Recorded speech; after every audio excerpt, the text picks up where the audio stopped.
Okay, good morning and welcome everyone to the February 2024 network meeting of the Maine Unitarian Universalist State Advocacy Network. The schedule for this morning's meeting is on your screen. We'll begin with an ingathering from Reverend Saxby, followed by our two guest speakers. We'll then shift to providing you with a brief introduction to MUUSAN's 5 new action teams and how you can become more involved. There will also be information about UU the Vote, our congregational legislative liaisons, and more about MUUSAN's new administrative structure. Our meeting will run no later than 12:30. The focus of today's meeting is on advocating for new gun safety laws for Maine in 2024. If ever there was a time to establish new laws for gun safety in Maine, it's now. We're very honored and excited to have several exceptional speakers this morning, and I'm going to begin by introducing Reverend Jill Saxby, who is a retired lawyer and a Unitarian Universalist minister. She graduated from Washington College of Law at American University and earned her Master of Divinity from Bangor Theological Seminary. She served as the first minister of the UU Church of Belfast, as associate minister at First Parish UU in Portland, and as associate minister of First Congregational United Church of Christ in South Portland. She taught UU history at Bangor Theological Seminary and was a founding member of the UUA's New England Regional Ministerial Fellowship Committee. From 2005 to 2013, she was the executive director of the Maine Council of Churches, representing the council in a variety of coalitions and campaigns, testifying before the legislature, and advocating with state and federal legislators. Following her tenure at the council, Jill and her husband, Ed Saxby, founded a small firm in South Portland and practiced together until Ed's death from cancer in 2017. In 36 years she's lived in Maine, mostly in Cape Elizabeth, Jill has served on the boards of various social justice organizations, including Maine Equal Justice, the National Religious Campaign Against Torture, the BTS Center, the Maine Interfaith Council for Reproductive Choice, the Women in Harmony Chorale, and others. Currently, she's a member of the Maine Council of Churches Public Policy Committee and serves as their liaison to the Environmental Priorities Coalition. These days, Jill spends her time working on her second novel, participating in the Portland area Pine Nuts Writers Group, singing in the choir of the UCC church she attends in South Portland, grandmothering 2 very active granddaughters, and whenever possible, practicing what she calls the ministry of showing up for community, compassion, and justice. Welcome, Reverend Saxby. Thank you, Jill. Good morning, everyone. After hearing all that, I feel a little tired, but we're all doing the ministry of showing up this morning. So let's be here together in this sacred space we're creating by our presence and our commitment. I've been thinking a lot about collaboration and coalitions, and especially how do we build them around issues that are as complex, in particular, as gun safety and gun policy in America. And I think one of the things that's important is to respect where each of us is coming from. We might not all be coming from the same place to this. And so as I'm speaking this morning, I have 2 short readings to share with you. I want to invite you to take a few seconds right now, actually, to think about what brings you to this work. Why are you interested? Why did you show up this morning? Why have you shown up in the past and intend to show up in the future around this issue that's so in the forefront right now around gun safety, public policy in Maine? Just take a second and either jot it down on a piece of paper, or even better, I don't know if it's possible for people to share in the chat, but I would love it to see, it only has to be 2 or 3 words or a short phrase of what brings you, why do you care? What brings you to this work?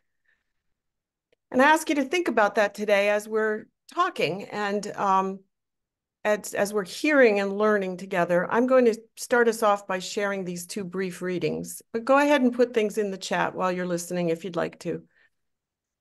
This is from Jenny Ruth, who is a Moms Demand Action leader in Pittsburgh, Pennsylvania.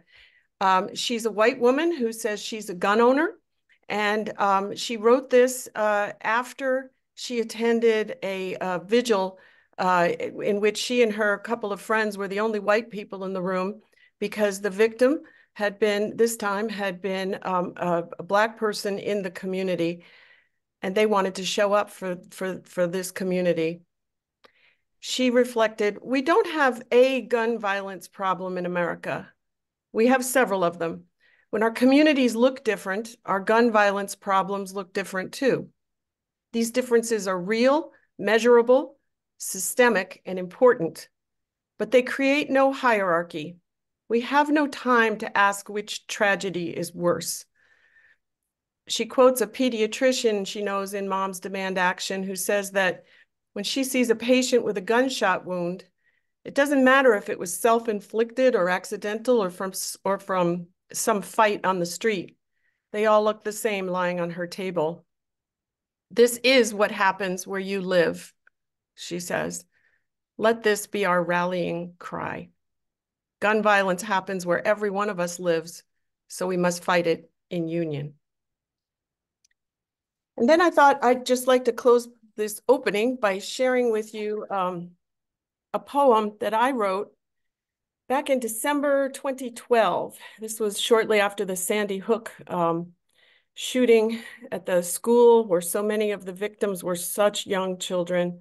And shortly after that happened, I think it was the next morning, I found myself babysitting my then 4-year-old, now 15-year-old granddaughter.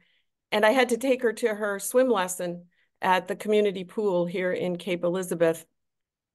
And I watched her and all the 4-, 5-, and 6-year-olds splashing around in the pool.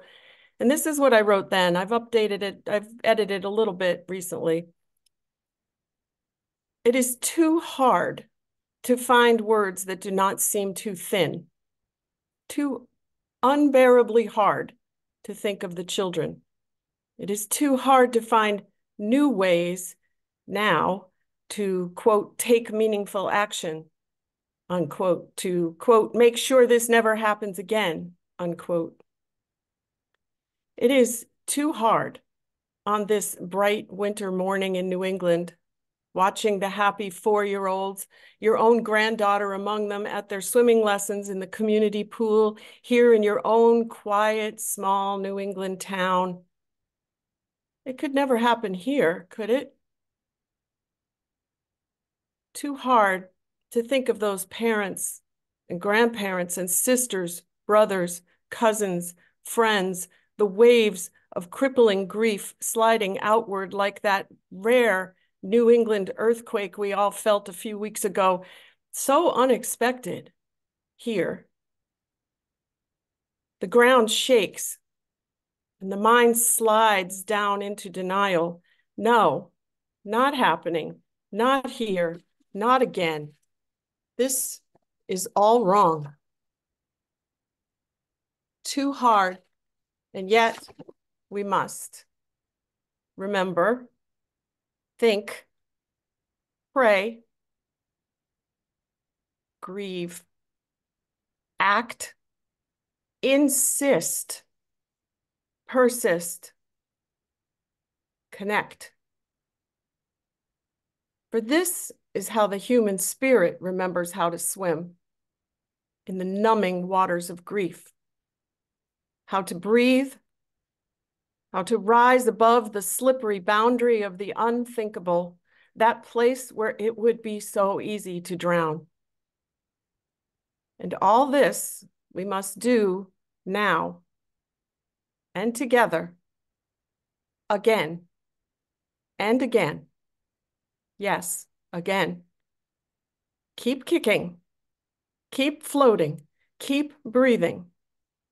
We must remember as we light our candles, not only how to hope, but also how to swim. And so let us begin.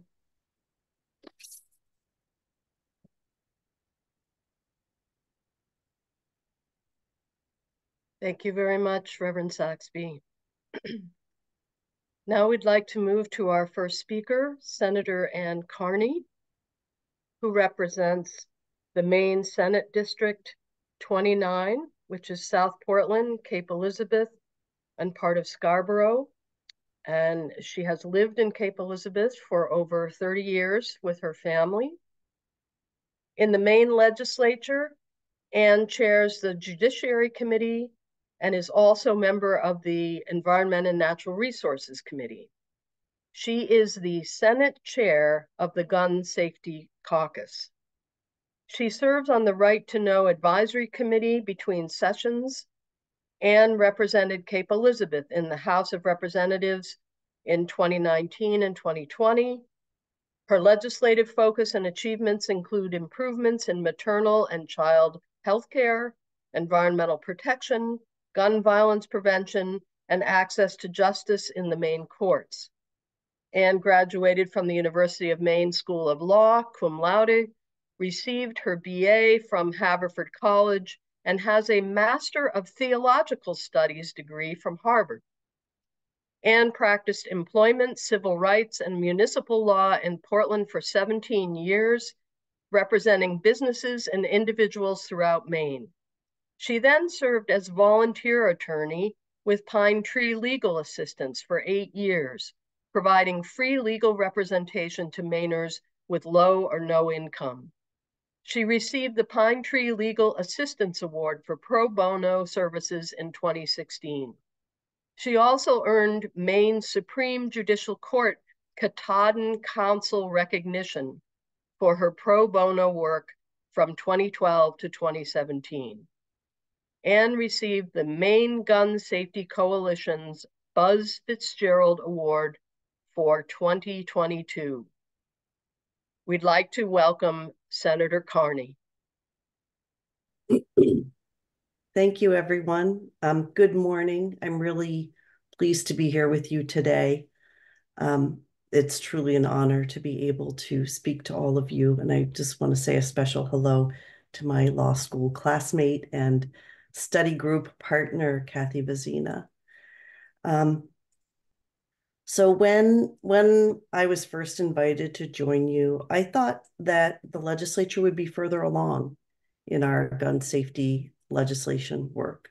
I thought the governor's bill would be out, and I thought the House and Senate bills would be out, but they're not yet. And bills are confidential when they're in the revisor's office process. I can talk a little bit about the work that we're doing in general on legislation. I can't share details about that. So I'll talk about that a little bit. And then I'd also like to talk with you about some bills that are already out of the revisor's office and are in the committee stage that are also directed at gun violence prevention. So we've been working really hard. Actually, the Gun Safety Caucus, which is made up of both members of the House and members of the Senate, we work year-round on researching, developing, building support for, and advocating for gun safety legislation. And some of the legislation that has come forward and is already in committee is a product of the hard work of that group. That group is also influencing the work that's going on the bills that haven't come out yet. But I think what I'd like everyone to understand is that we really know and appreciate the importance of the work that all of our constituents want us to do on gun safety. On the one hand, to me, when I look at what we're asked to do, it seems so simple. Like if I could cast a vote and create a background check law that applied to every transfer of a gun in Maine, I would love to do that. And that goes for the other key policies. But within every key policy, there are a lot of issues that have to be resolved in order to make that legislation appropriate for the state of Maine and make that legislation reflect all of the diversity of the constituents of those of us who serve in the legislature. And so that's what we're working on. We've got some more work to do, but as you all know, and as we all know in the legislature, we're getting close to the point where those bills have to start working through the committee process. We're working as hard and as quickly as we can. As we do this work, the work that you're doing in being a really persistent and insistent voice for gun safety legislation makes a lot of difference. I think keeping that work and that focus as the overarching important work of this legislative session is crucial. And you're certainly doing that, as are a lot of other groups that have been strong advocates for gun safety legislation. I'll go on to talk about the 3 bills that have already been released from the revisor's office and how they help promote gun safety. The first is a bill that was a carryover from the first session. It's Representative Rebecca Millette's bill. She represents most of Cape Elizabeth, and it has to do with manufacturer liability.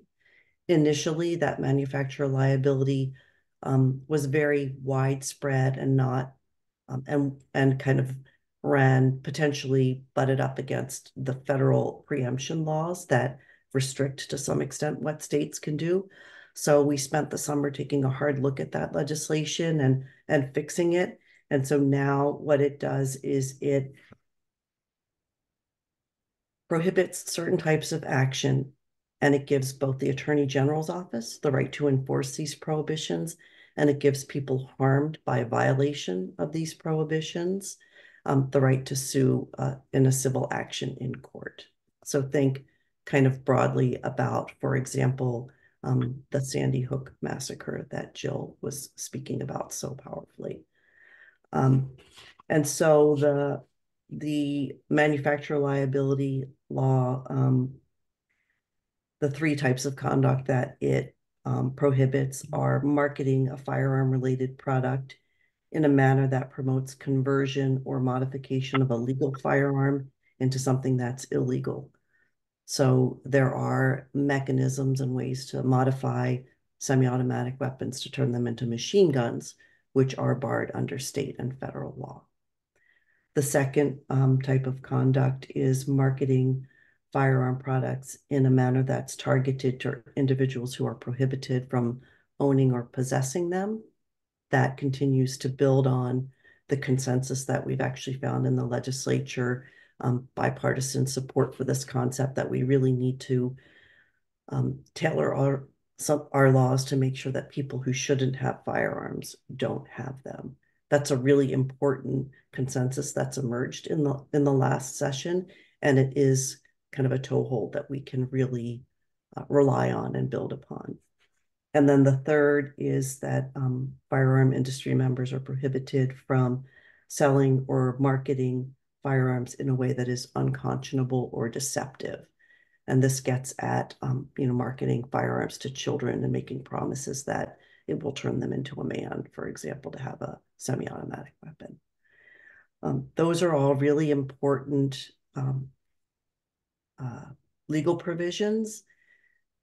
There are firearm dealers who engage in conduct that supports gun trafficking, and these provisions will both keep guns out of the hands of prohibited people and also change that firearm dealer behavior so that it is compliant with the law.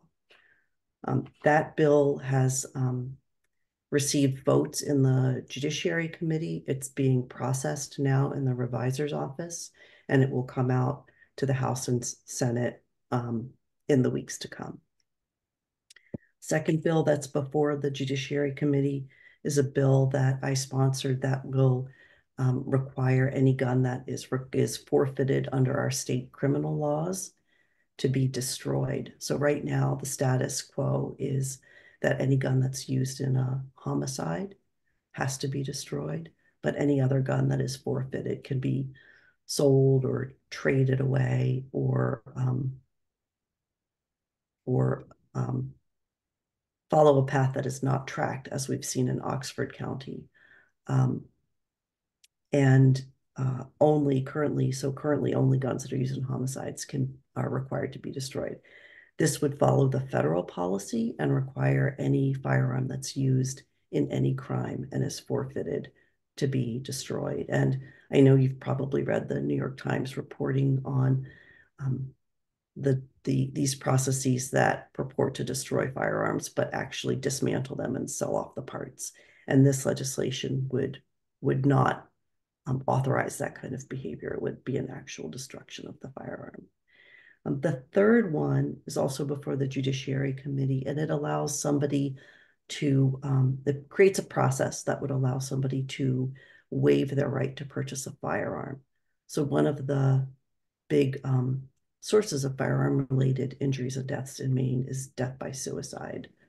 And this would give people who understand that that is a personal risk for themselves to enter their name into the background check system such that they would not be able to purchase a firearm, something that they can do to sort of help protect themselves. I think it also probably applies to some instances of domestic violence homicide, which is also a really major issue in our state, that it would, allow somebody at a time of intervention to put themselves on that list. You can take your name off the list, but it is, thought to be a device that would help some individuals and families in Maine. It also has been used in other states with success. That bill is sponsored by Vicky Dudera. She represents Camden, and she's the House Chair of the Gun Safety Caucus. I also want to say that certainly in the work that I'm doing in the legislature now, I look at every piece of legislation through that gun safety lens, and there are other things that we can do as we're passing other laws to make sure that, if there's some way that they impact behavior related to firearms, we make sure that that legislation impacts them in the interests of safety rather than in the interests of access to weapons by people who shouldn't have them. And that, I think, has been something that a lot of people are renewing their focus on. I want to end, I don't know where I am on the time frame, but I wanted to end by answering Jill's question. Why do you show up? And I will say there are a couple of reasons why I show up. One is that this is the work that my constituents sent me to Augusta to do. And so I show up to do what they've asked me to do. And consistently, and especially since the Lewiston mass shooting, I've heard from so many constituents that this is the work they want me to do. And so I am doing that work. And the other is that I can't not do it. I really understand, as a member of this community, as a member of our state, as a new grandmother, relatively new grandmother. I have a 4-month-old and 1-month-old grandchildren. Yeah, and also as a mom, I mean, I think that mom energy just permeates my soul. I just can't not do the work. And so that's why I do it. I know we're going to have question and answers after my friend Betsy Sweet talks, but thank you everyone for your time and attention this morning.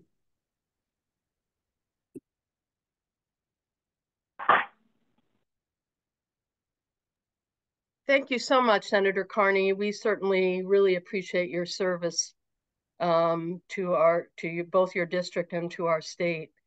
I wanted to reiterate that what Senator Carney just said. We're going to hold, I'm sure a lot of you have questions, and we're going to hold those until the end of Betsy Sweet's presentation.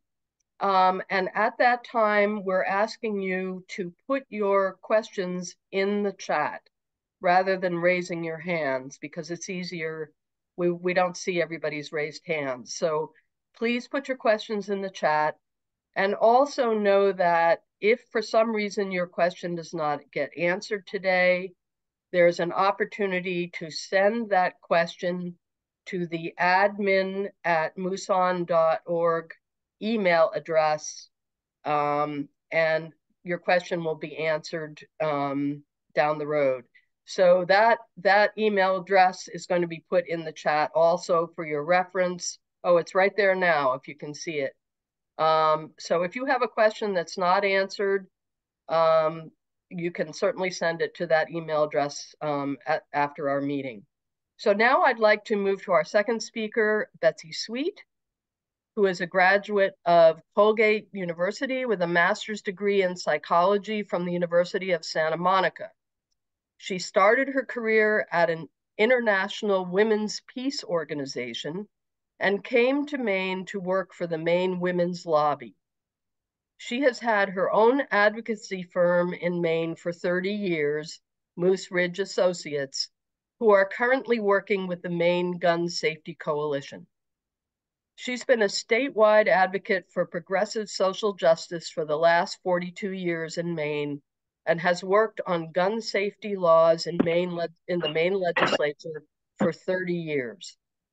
Betsy has also been a candidate for Maine governor and the U.S. Senate.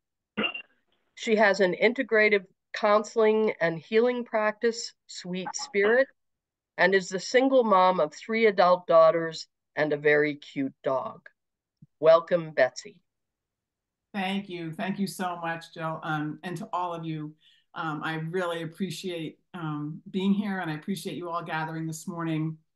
And I'm going to take off where my amazing friend and person I admire so much, Aunt Carney, and we'll talk about that in a minute, left off, which is answering Jill's question, which is why we do this work.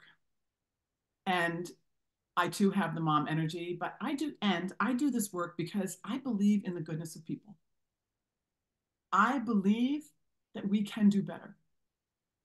I believe we all want to do better. And I continue to do this work after 42 years, which is some kind of DNA problem, I think, to keep at it. And I'm wearing my Nevertheless She Persisted scarf today. But I continue to do this work because of you and people like you and the hundreds of thousands of us all over Maine who care about social justice, who care about people in our communities, who care that we do the right thing and care for one another. And that unfortunately, our political system, for whatever reason, and this is another topic for another time, the failure of our political system to accurately reflect the hearts and minds of the vast majority of Maine people is something that I also work on a lot, because I think if it did, we wouldn't need to have this conversation. This work would already be done. So I want to thank you. I love looking at the screen of all of you because I know most of you and have been involved with shoulder to shoulder with you in many issues, including this one, for many years.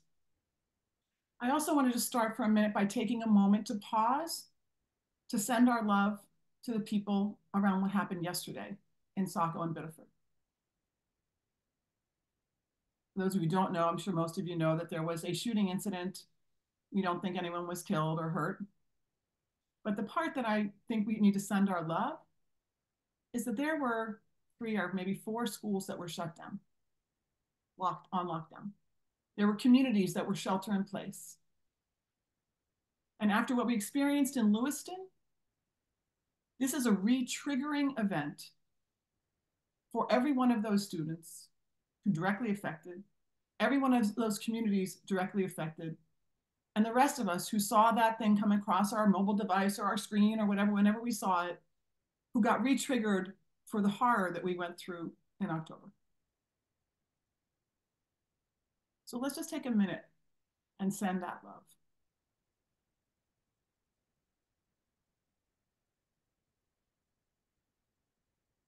Thank you. And that is why we cannot give up. That is why we cannot say, okay, this is politically hard.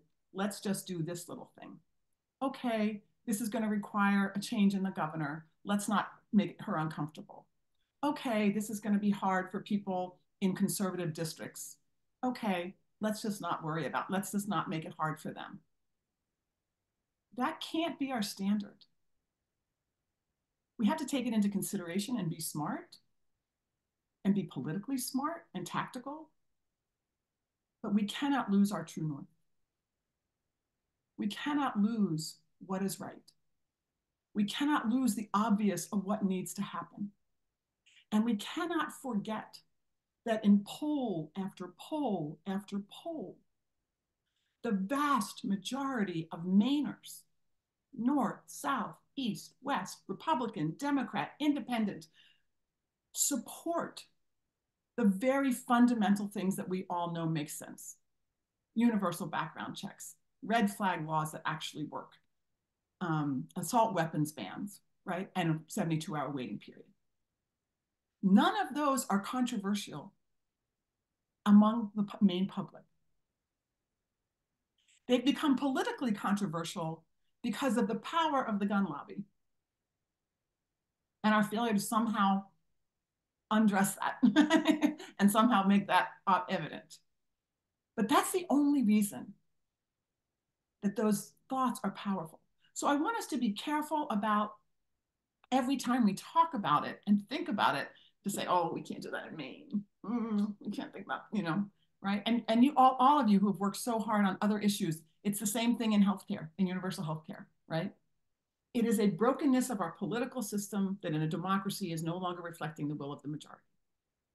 And we just keep that as our foundation, as our baseline, as our true north. Because it will allow us to keep refueled as we keep trying to get this stuff through this system, in my view. It's what keeps me refueled, is I know that we are not some wacko left-wing, utopian minority that has this crazy idea. We are the people who are living in the hearts and minds of almost every Mainer. And every time something like yesterday happens, it just reinforces that among people. So I'll get off my little soapbox and talk about some specific things here, but I just think it's so easy to forget. And one of the challenges, and Anne spoke so eloquently about the incredibly amazing hard work that Anne is doing, as a drafter, as a chair of the Gun Safety Caucus, and as a chair of the committee that's going to hear all this, trying to manage all her members who are both Republicans and Democrats.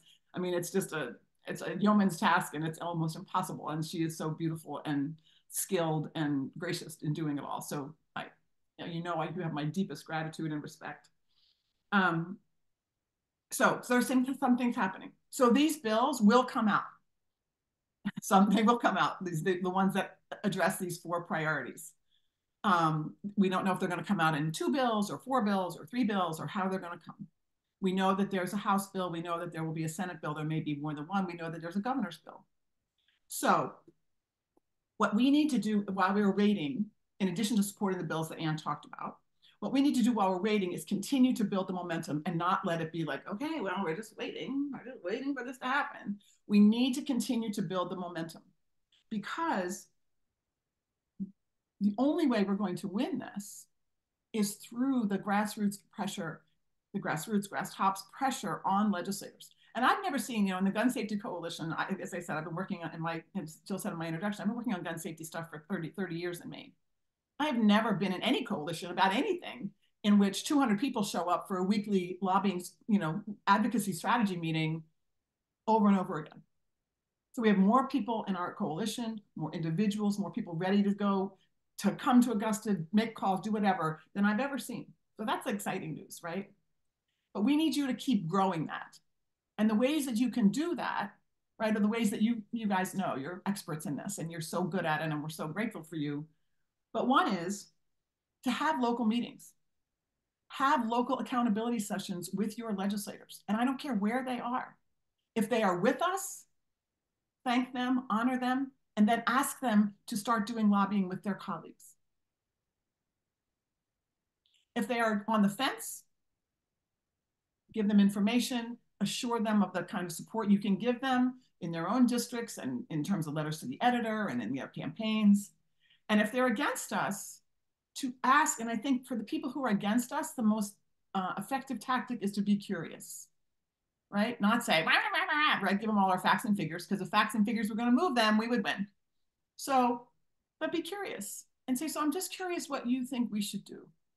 Since there's so many people in Maine who have now been directly traumatized and are fearful, and we don't want to live that like that. Nobody wants to live like that. What do you think? And just listen. Let them talk about it. Ask them what it means to, do they have children? Do they have grandchildren? What it means to them? Have they spoken with their children and grandchildren about this, right? Do that curious questioning stuff that, you know, I know that each one of you is so good at. So I think those local meetings. The other thing I think that's really important is to grow the coalition. Our coalition is big, and we have people in it that we've never had before. We have young people. We have, you know, we have all kinds of folks. We have New American communities. We have, you know, lots of folks. But there are lots of folks we don't have. Ask your local PTO, right? No, oh, we don't do politics. Well, everyone's going to have to do politics if we're going to fix this. So talk or go speak to your local PTO, even if you don't join the coalition.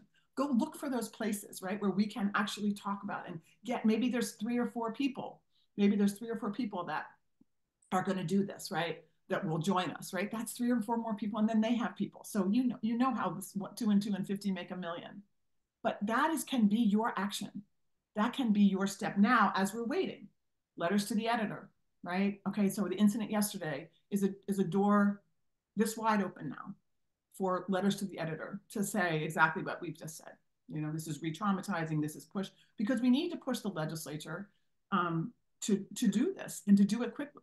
I have a fear, and this is my own subjective fear, and as Ann said, we were hoping that some of the bills would be out by now anyway, but I have this subjective fear that, you know, it's going to wait until it, you know, we're going to be in the middle of March, and then people are going to say, oh, it's too late, you know, because this session is emergency, that session will be over in April. So we don't want that to be a possibility, right? But people, you know, kind of feel that happening. So we need to push respectfully from, you know, saying doing nothing is not an option. Doing nothing in this session is not an option. And then I think we have to get ready. And again, let me just say this. And I think one of the things is that we know that last year, when some of these bills came up, they passed the House and they died in the Senate. And so there were 11 Democratic senators who voted to not vote for these bills. And they all have varying reasons. Some were that they knew they weren't going to pass, it wasn't worth it. But I will put in the chat who those are. And those are people to have those good conversations with first, to see where they are now. You know, do they feel like things are different? Do they feel like things are, you know, in a different place for them? And I'll put those in the chat. And then I think when the bills are printed, we're going to have to be poised and ready to show up. Stand up, show up, have our voices heard. I'm sure there'll be more rallies. I'm sure there'll be lobbying days. I'm sure we'll be asking for testifiers. We'll be asking for letters to the editor. We'll be asking for in-district meetings, you know, asking for you to make calls and send emails, right? All of those things that you know. So just sort of, you know, get ready for that. And it's going to be much more effective and more easy if you have done this accountability session and have conversations now. So again, it's sort of getting ready for that. So I think I want to leave plenty of time for you to ask questions. I want to say 2 things about talking points. And I see that in the chat, I haven't really read it, but about where the governor is. And one of the conversations that I've had with, one of the conversations I've had with some legislators is, well, you know what? We're not your problem. The governor is your problem. And what I think that what we need to reiterate to them and say is, yes, but you being the strongest you can be, the stronger you are, the more pressure there is on the governor. So I don't think it's okay. I don't think we can allow them, some legislators to just say, well, you know, I'm good, but your governor's the problem. They're part of her party. They have access to her. And so we need to say, and we need your help too. We're doing all our stuff out here in the community, but we need your help too in pushing on the governor, in talking to your colleagues. So this is not a like, oh, well, time. This is a how can we help? And we need to encourage that. And the only other thing I want to do, and I will end here, is that I've been thinking a lot about Representative Millet's liability bill. And I don't know if any of you saw, and I love it. I think it's awesome. And I think the Judiciary Committee's done an incredible job to make it workable. But when the NRA opposed it, I don't know if any of you are on their lists. It's one of my jobs. It's kind of the awful part of my job is to pay attention to what they're saying. But what they said was, well, that's like holding an automobile manufacturer liable if you have an accident, you know, if you're a bad driver and you have an accident. Well, what I want to say is, oh, great. So we want to treat this like automobiles. Awesome. So you have to have a license. You have to have drivers. You have to have gun safety education before you can get your license. You have to prove that you can do it. And then you have to have insurance in case that your gun or your shooting or anything ends up hurting someone. You have to own insurance that will cover the liability for that. So you want to talk about automobiles? Let's do automobiles. So I did say that to one of the NRA lobbyists and they walked away from me.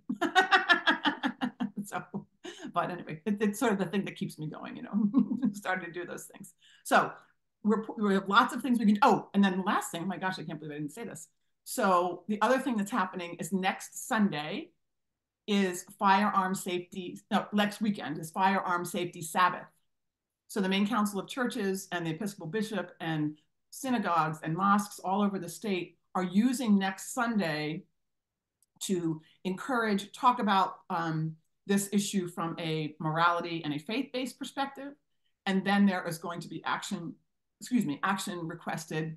We're hoping we'll have some bill numbers out by then. If not, we're going to still do it. So in your UU congregations, if you are not part of this yet, please be in touch with the Maine Council of Churches. And I know that Jill and both Jills are in that circle, and they have a toolkit, they have information, they have all that kind of stuff. So that will be, it's a really important thing we're doing. Well, they're doing a lot of press around it. So again, it will be hopefully a groundswell of like, you know, we can't do nothing.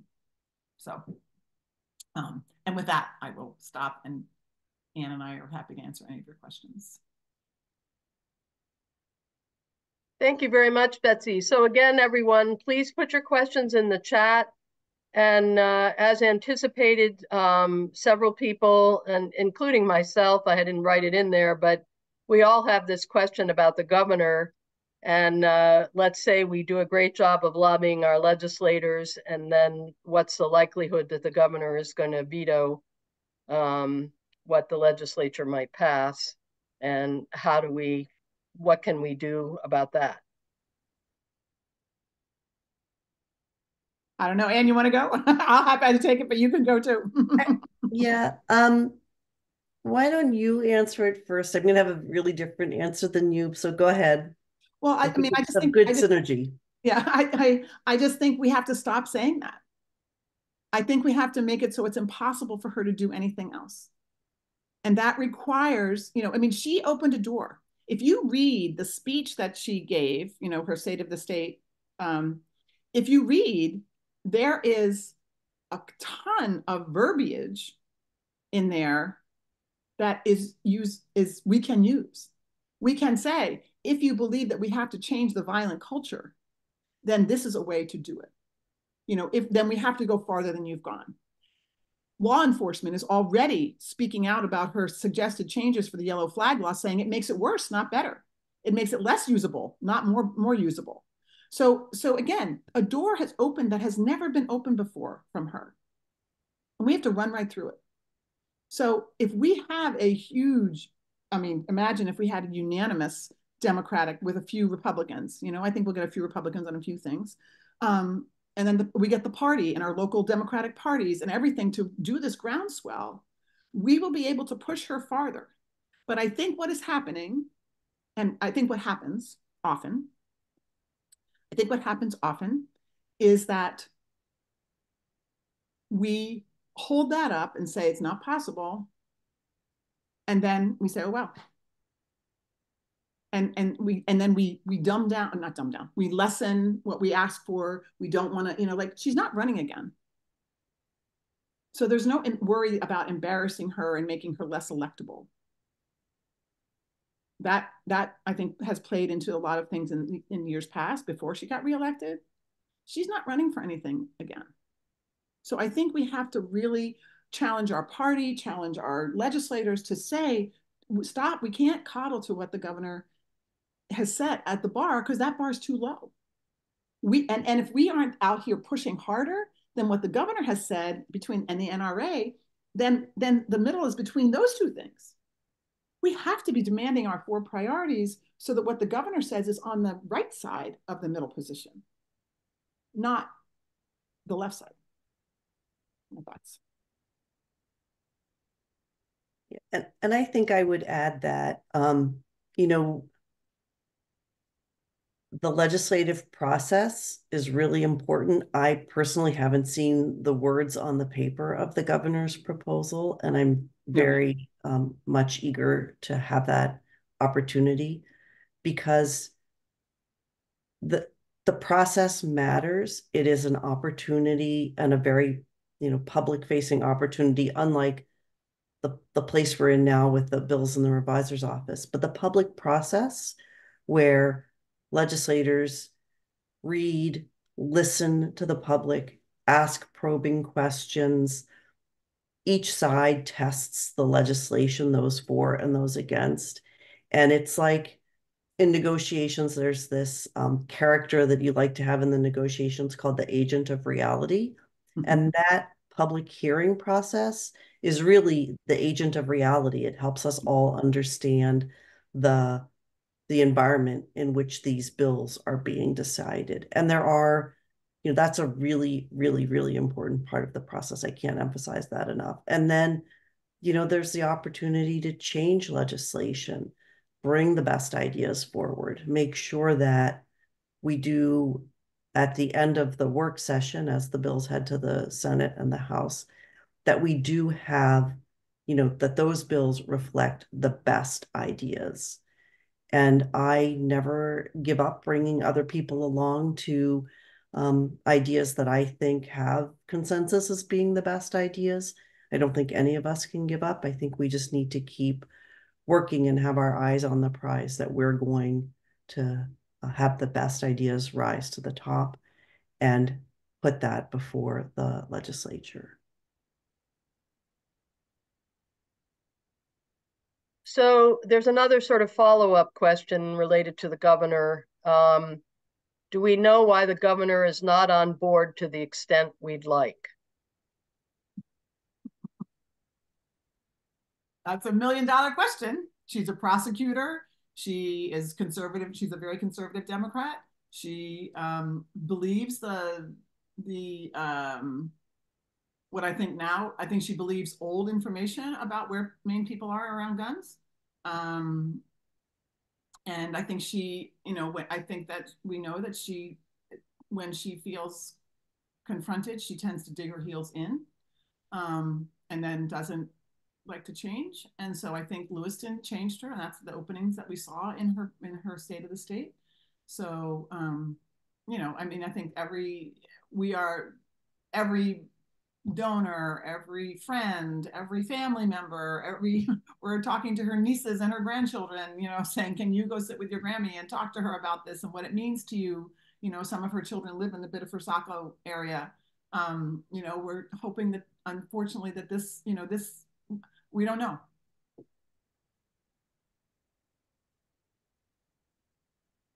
So there's a question asking what Senator Hickman has said about his positions on gun safety. We need to have an accountability session with Senator Hickman. He has been back and forth. I think there's a part of him that believes that, I can't speak for him. I don't want to speak for him, but I think it's worth reaching out to him. I think some of his positions have shifted as well. I'd like to comment generally on the list of senators and just encourage, I think that what Betsy said when she talked about, speaking with people in your community who see these issues differently than you do, or maybe who you don't know what their position is.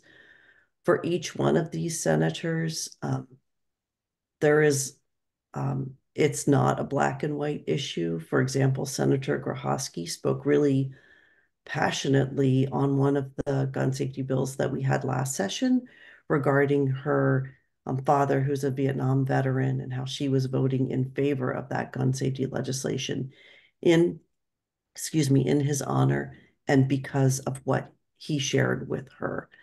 And so just, as you're having these conversations, be really open-minded and listen, because I think you'll hear something very different than a binary yes or no. So someone else has asked if it makes sense for someone who's not a constituent of one of the senators on that list. Does it still make sense to reach out to them? I'll take that one first, because I do think it makes sense, but I think what would be really helpful is if you have a friend in their district, talk to your friend and ask your friend to reach out, or reach out with your friend to the legislator. Because it does, Senate districts are big, and I have a Senate district that's very homogenous as far as political perspectives, but other senators don't. It's really different, and it's interesting how different it is from being in the House. But I do think, somebody who lives in the district and knows what kind of the day-to-day lives and challenges and concerns are of people in that district is important for the senator to hear from. I think I agree, and I think finding someone and really finding people in those districts and really concentrating on your own. Like mm-hmm. It's sending an email and saying thanks is great. It's awesome. It's really a great step. But have a meeting, have a session. Ask get 4 or 5 of your people as Ann said, as diverse as you can in perspective. Right? I mean, there have been some beautiful testimonies from people who have come forward who are longtime hunters. There's a lovely man from Dover Foxcroft who just after Lewiston just got rid of all his guns and destroyed them, like didn't sell them. And he said, I've been a hunter my whole life. I've been a guns rights advocate. I'm an NRA member. And I just realized I can't do this anymore. And so, those, and not everybody has as dramatic a story as that. But, the person who has a story about their grandchild asking for a bulletproof backpack for Christmas, those stories exist in these districts everywhere. And so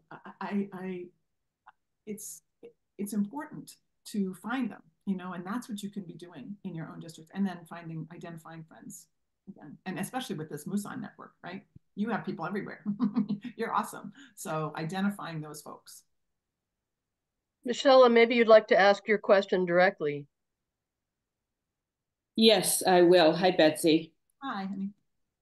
I find it hard to pin down Senator Hickman. And are you suggesting that there will be an organized accountability session that we could attend? Because I'm happy to try to get a few people to go meet with him. I find it very daunting. Yeah, no, well, it just so happens that I know that Monty Hoskins and Frank O'Hara are really interested in also putting an accountability session together. And I think it's, inviting him to come to one of your homes and have,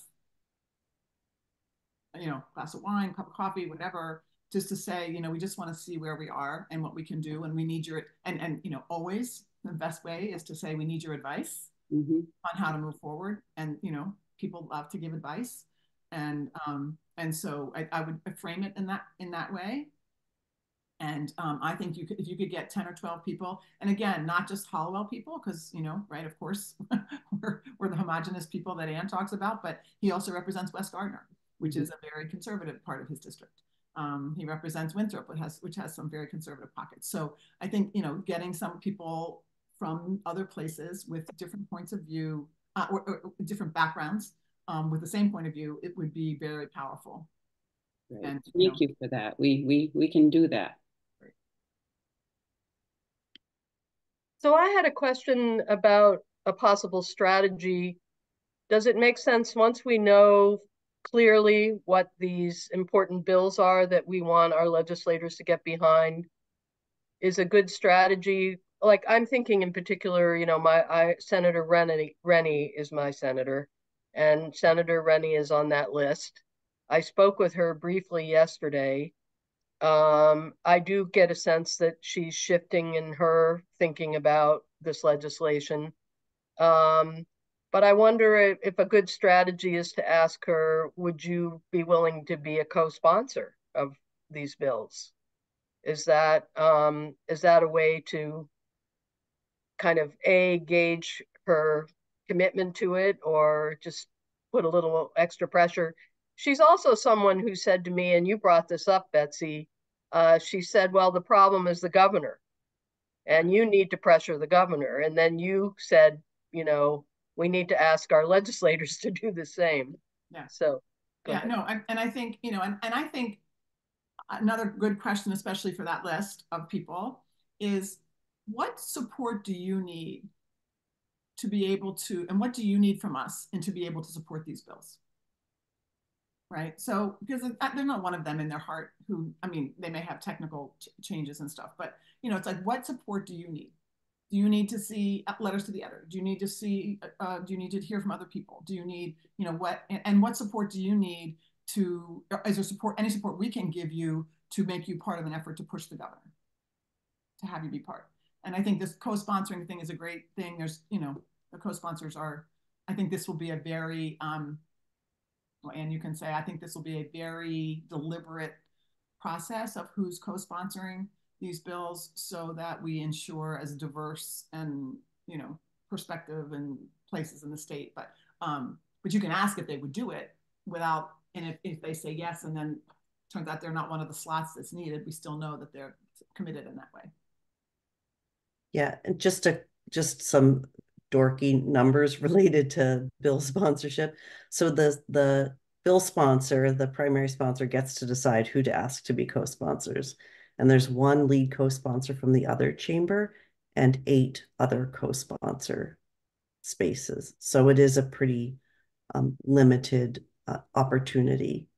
And and it's not a decision that we can necessarily make. But I think, it's a nice question, and it's a nice way to sort of gauge, like, there's a lot of different levels of engagement with legislation.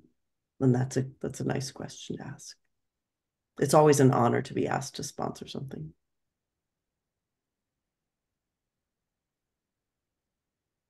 I see Jill's question about when to submit letters to the editor. Now, this constant, it has to be constant. And I think most of the papers have a 90-day thing, like you can only put one in, but one thing that's really helpful for people is if you like to write letters to the editor and you're good at it, they can be short and snappy. They don't have to be, write them and then ask somebody else to sign them. Like, that's very helpful. Like if someone had said, hey, Bets, I want to put this letter to the editor in, but I just put one in. Can you read it and see if you, tweak it however you want? And then will you put it in under your name? So like that's effort. And because again, if there's a lot of editorial support for these bills for the 4 priorities. And so if we keep pushing and seeing that there's constant letters in supporting it, that makes a difference. And I will say that it's my experience that this governor is very, very moved by the press, what's in the press. So we have a comment here that's not exactly a question, but I'm going to read this and you can perhaps comment. It's a matter of life and death for everyone in the state how they vote.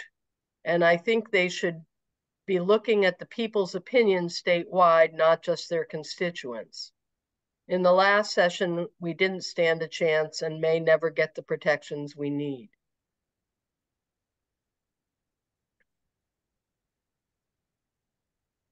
Yes and no. I mean, yes, absolutely true. And these people have to get reelected. So they have to pay attention to their own constituents as well. And, again, whether is this a moment where people have to rise above getting reelected to do the right thing? That's, maybe. But. Yeah. And I would just observe that the concern about reelection isn't a personal concern for any legislator, that it's a concern about not being able to vote for a lot of other important policies like healthcare, raising the wages of child protective service workers, defending reproductive rights, paying teachers and school staff a living wage. And so it's not, I don't think for any legislator I know, it's not about I do or, that I'm casting this vote because I want to be reelected. It's about the bigger picture of what the change in a seat from a Democratic seat to a Republican seat means also for the state of Maine. And some of those are life and death issues as well. So I just want to comment, there's a comment that just came up in the chat session about whether we could compile some of this information. I want to let everybody know that we made the decision to record this meeting. So if you want to refer back to the comments and the things that were made here, there will be the opportunity to do that after this meeting, unless somebody out there wants to volunteer to, take notes on all of this. I think a lot of us are pretty overwhelmed with work already. But I want to bring up something that has always, I'm sorry.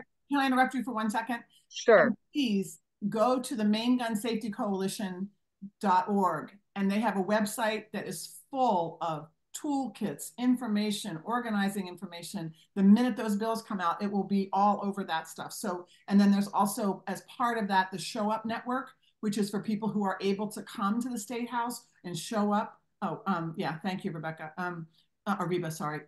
And so, yeah, so if you want to stay up to this, join. Just we don't send out a million emails. We don't ask you for money. That's where you can get information as well that will be up to the minute, timely, and updated. Sorry, Jill, go ahead.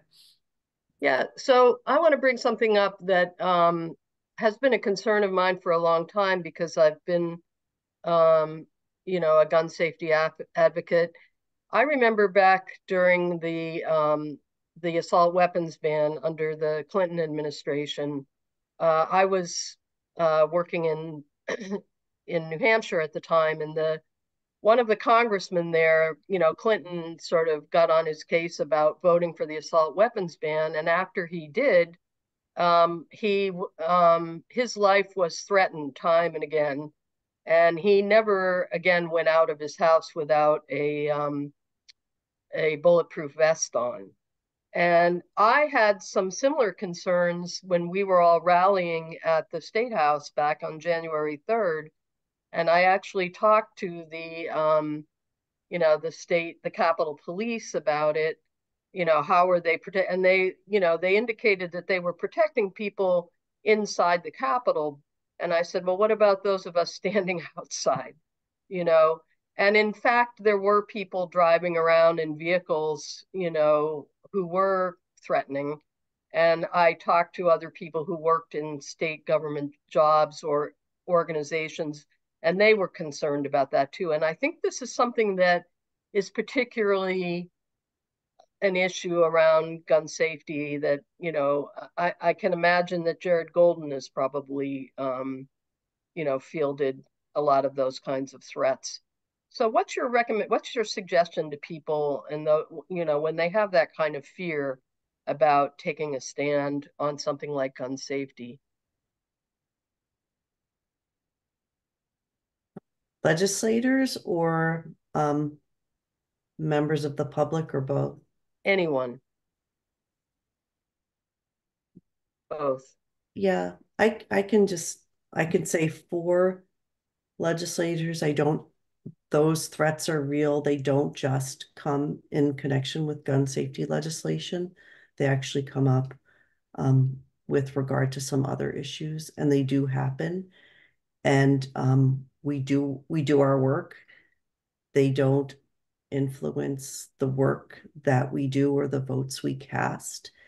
They do, affect us like they would anyone else.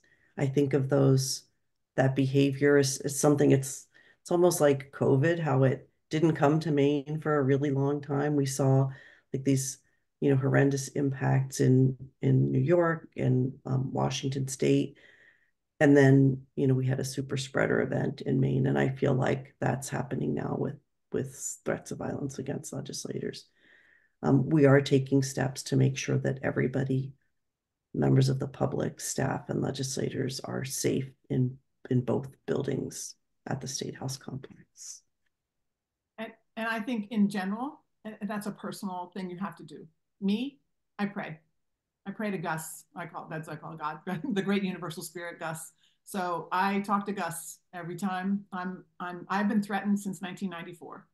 So when my former partner ran for the Senate as an open lesbian, we got death threats in 1994 every day. We didn't have cell phones then. We didn't have internet. We had an answering machine. So every single day with my 2-year-old child, I came home with 30 death threats on our answering machine. We lived in the woods. We lived far away. We were, our house was a solar house that we had built full of glass and open windows, and we were in the middle of the woods, 50 acres of woods. And I decided I could live in fear or I could trust. And so I just decided to trust. And that's a very personal decision. I will say that in 1994, the Monmouth police stepped up and parked a cruiser in our driveway for 2 weeks. And that was crazy. They, over the time, just like Anne, I do, as many of you know, I'm on Political Brew on Channel 6. The other day when it was my turn and they asked about Shenna Bellows' decision to keep Trump off the ballot, the one thing they asked us to comment on it, and I said I think Shenna was doing her job. All I said. Within 5 minutes, I had probably 25 text messages. I had 100 emails that said, "We know where you live. We know you have a little dog." That's the only one that freaked me out. We know, right, we're coming to get you.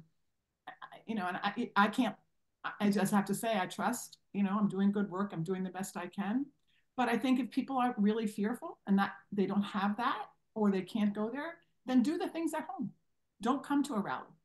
Write a letter to the editor. Have a meeting of the legislator in your home. Make a phone call.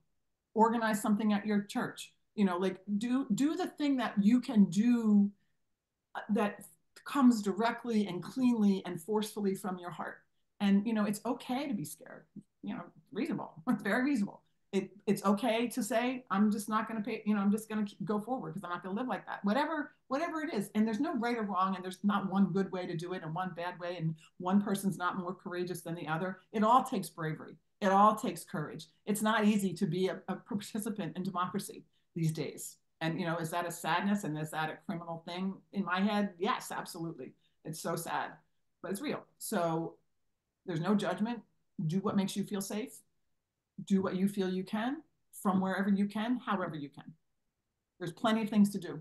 I mean, I have a friend who's quadriplegic, and she is one of the most politically active people I know, and she can't get out of her house. But she is she's on it, So we just have to do what we can from where we can be.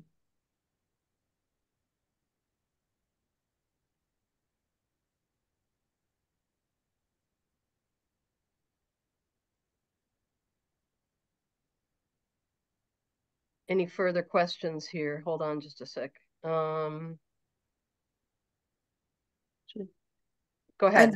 I'd love to comment for a moment on the Barbara's chat about social workers being at risk when they go into homes.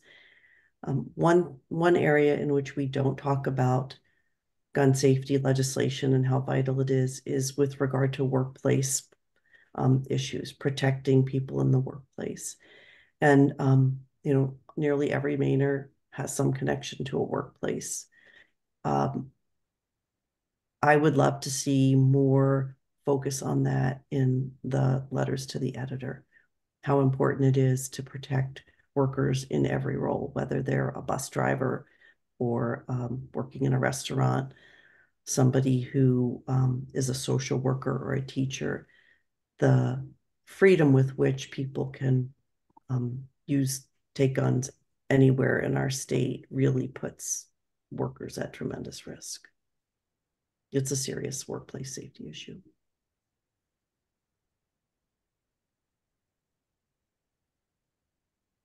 So great. We need to wrap up our question period right now. Is there anybody else who has a burning question? To have a comment as a social worker, I've been threatened, not so much in this state, although in this state some, but in another state in Ohio with getting killed because I've taken people's kids away. So it's a very, and right now in Maine, we really have a shortage of child protective workers. And part of that may be they don't feel safe and they're paid terrible. So, yeah. Jill, I put this in the comments directly to Anne, and I realize she can't talk about specifics about bills, but I just wanted to raise it because it's something I've had experience with. The inheritance of guns, there's absolutely no protections, background checks, and there's nothing. If you leave your guns to someone else in your will, I've had a case where I just had to turn over all these guns to somebody the widow barely knew. I called the chief of police in the town and said, "Do you need to know anything about this?" He said, "I wish. I wish." So it's another thing as you're looking at other legislation through the lens of gun safety. That's another way that guns get passed around is through inheritance, and it's all very private and nobody really knows about it. So I just wanted to bring that up. Yeah, that's part of this big universe of transfers of guns for which there is no background check required currently. Yeah, I just never hear anybody mention it, and because I'd had that one case, I think about it all the time. So thank you. Thank you.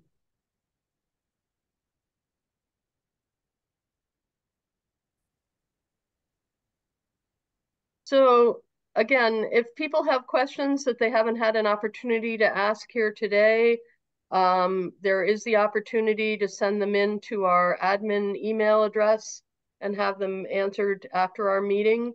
But I want to join everyone here in, expressing our immense gratitude to both of you, both for your advocacy work on this very important issue, but also for showing up here to share your guidance and information about, what's happening in the legislature and advice about what we can do to make a difference this year and helping some of that legislation happen.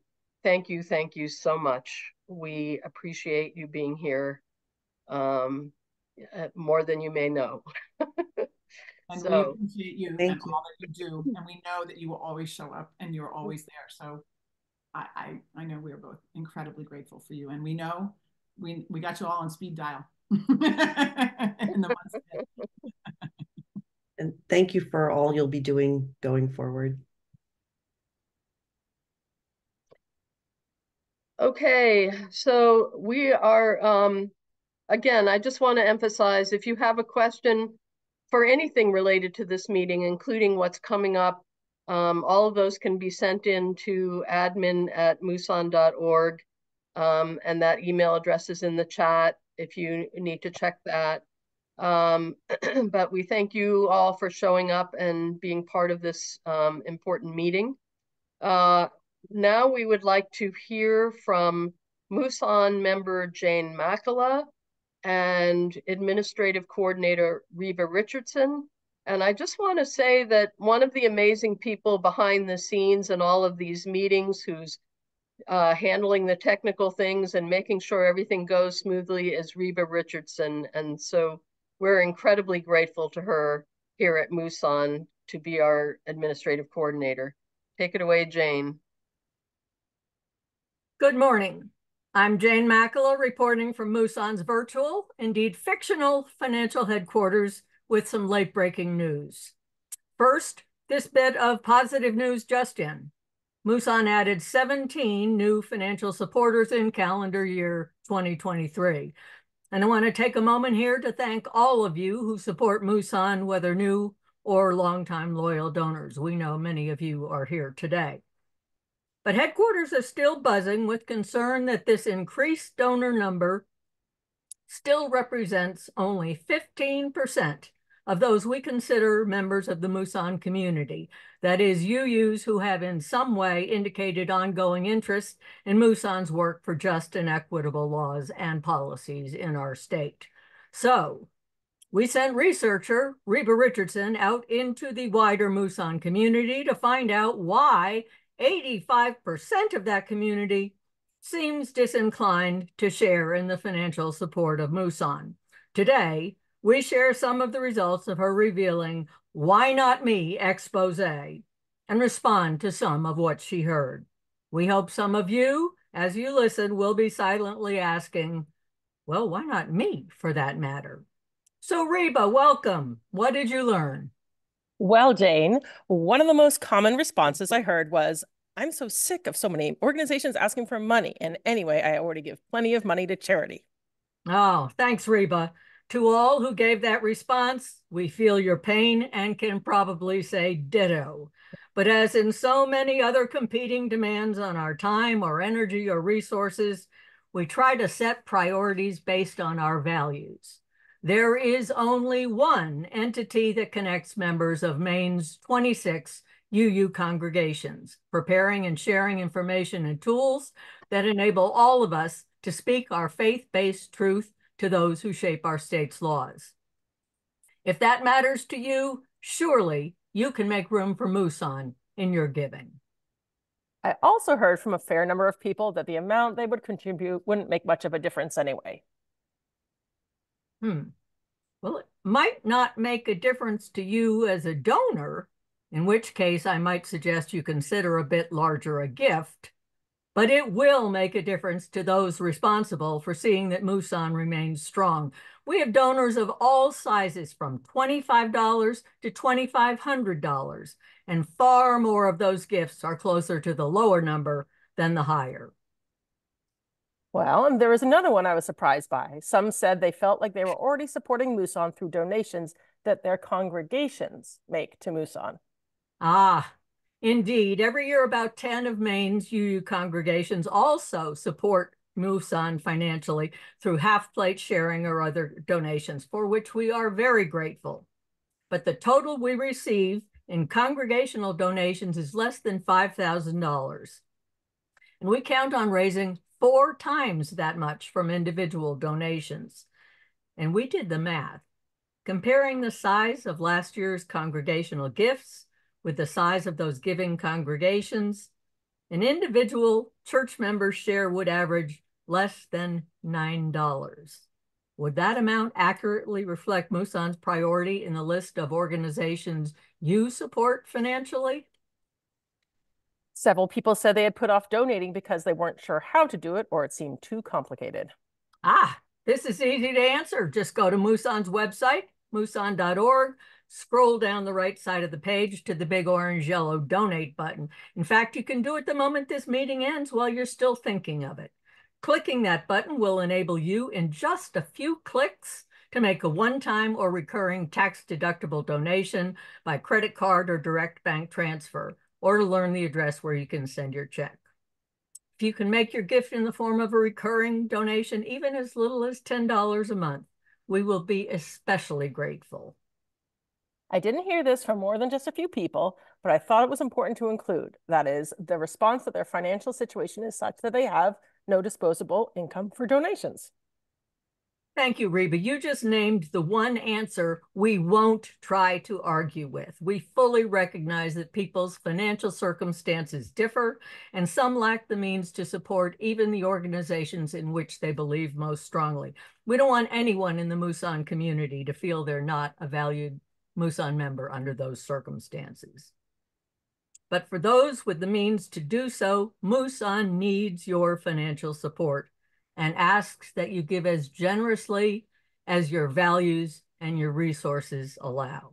So thanks for being with us, Reba. My pleasure.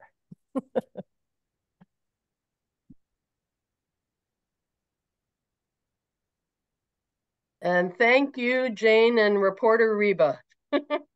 That was well done.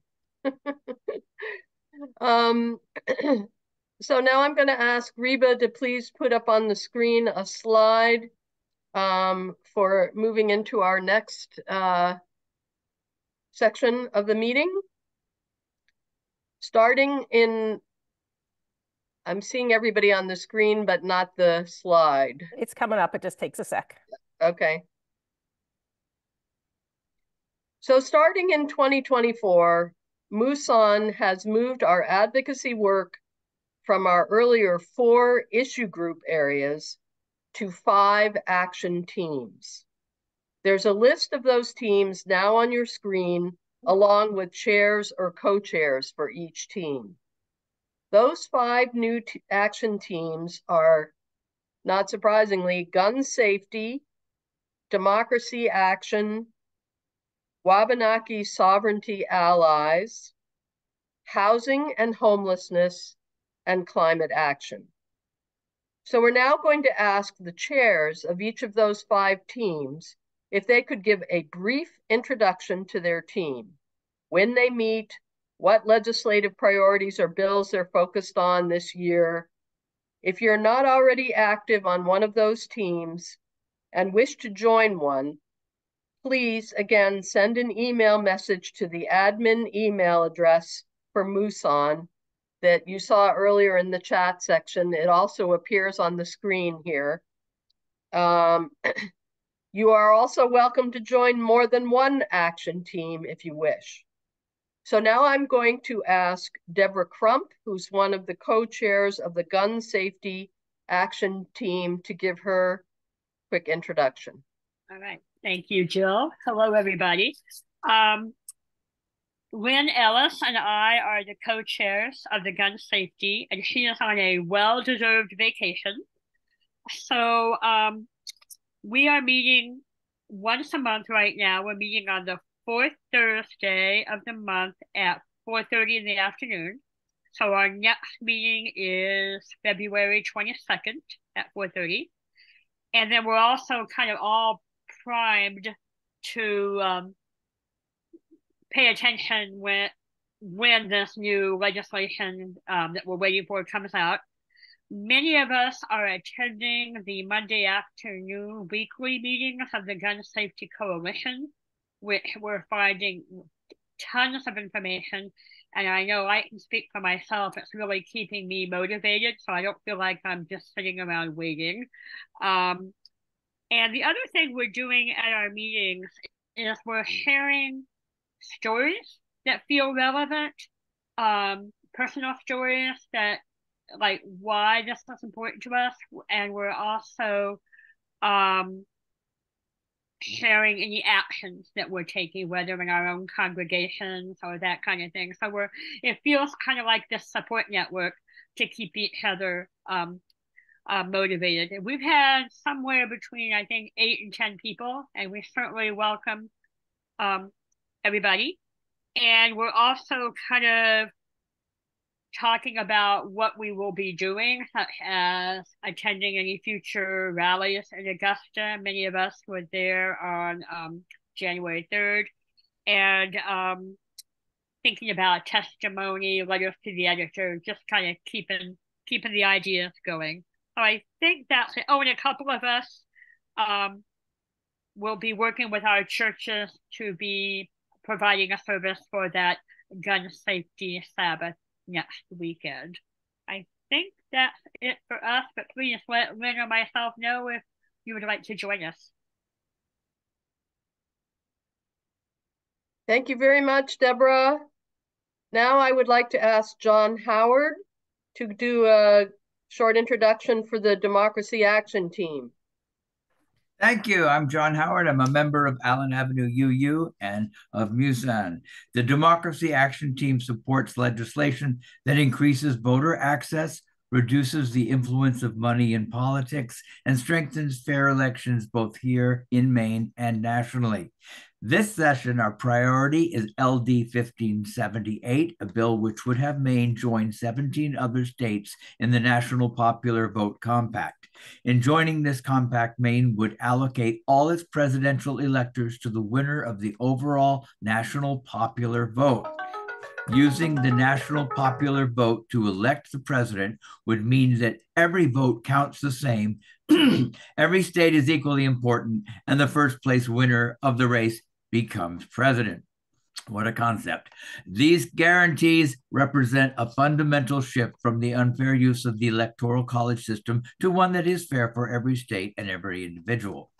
Our team works closely with the League of Women Voters of Maine, and at their request, we have conducted several successful postcard writing campaigns in our congregations, resulting in over 50 postcards being mailed to representatives prior to the floor vote. This has just happened, which is expected in the next couple of weeks of the floor vote. No, that's still ahead of us. There is still time to write or call your senators and representatives requesting their support. There is a movement afoot to make this a statewide referendum, a tactic often used to avoid what many of us see as the legislature's obligation to decide controversial issues. Please use the information provided at this meeting to contact your legislators.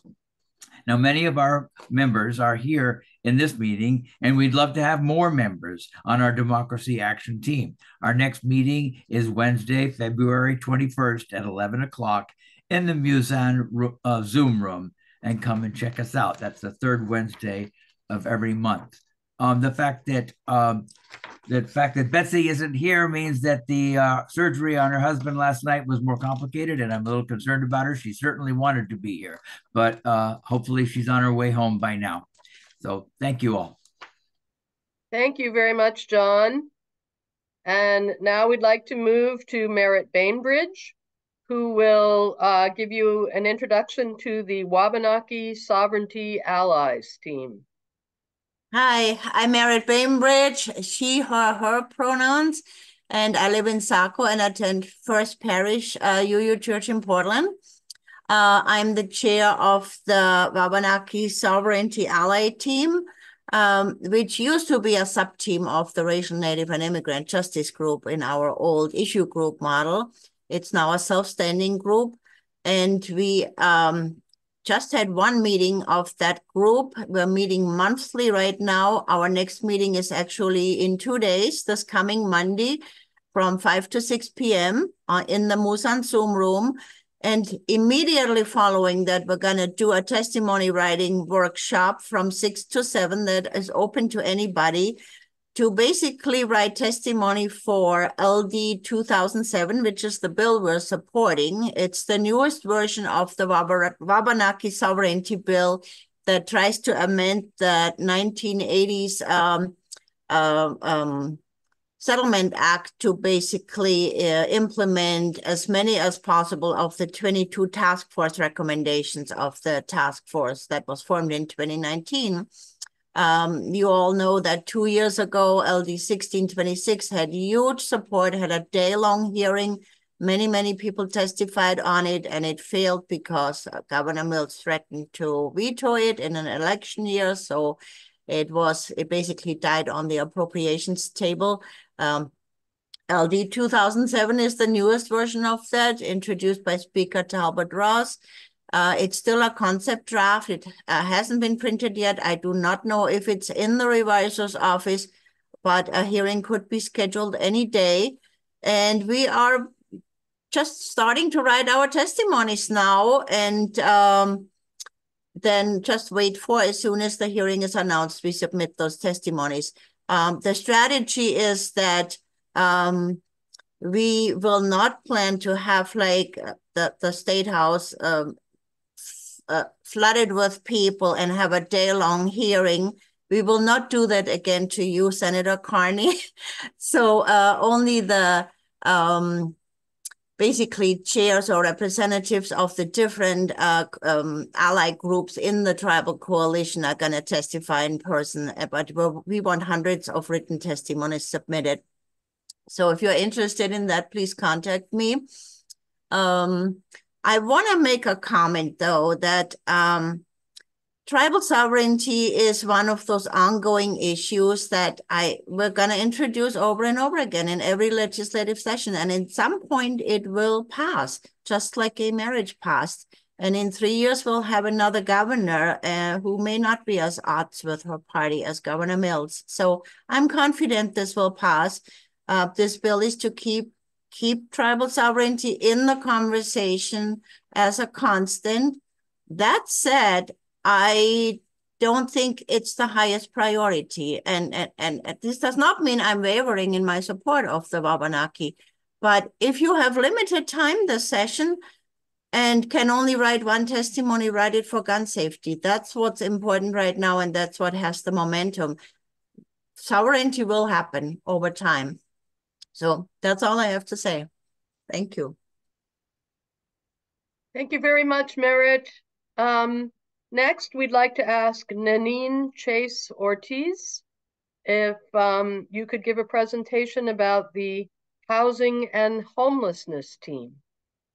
Jill, hi, Jane here. I'm actually going to speak for Nanine and Jessica, who could not. Okay.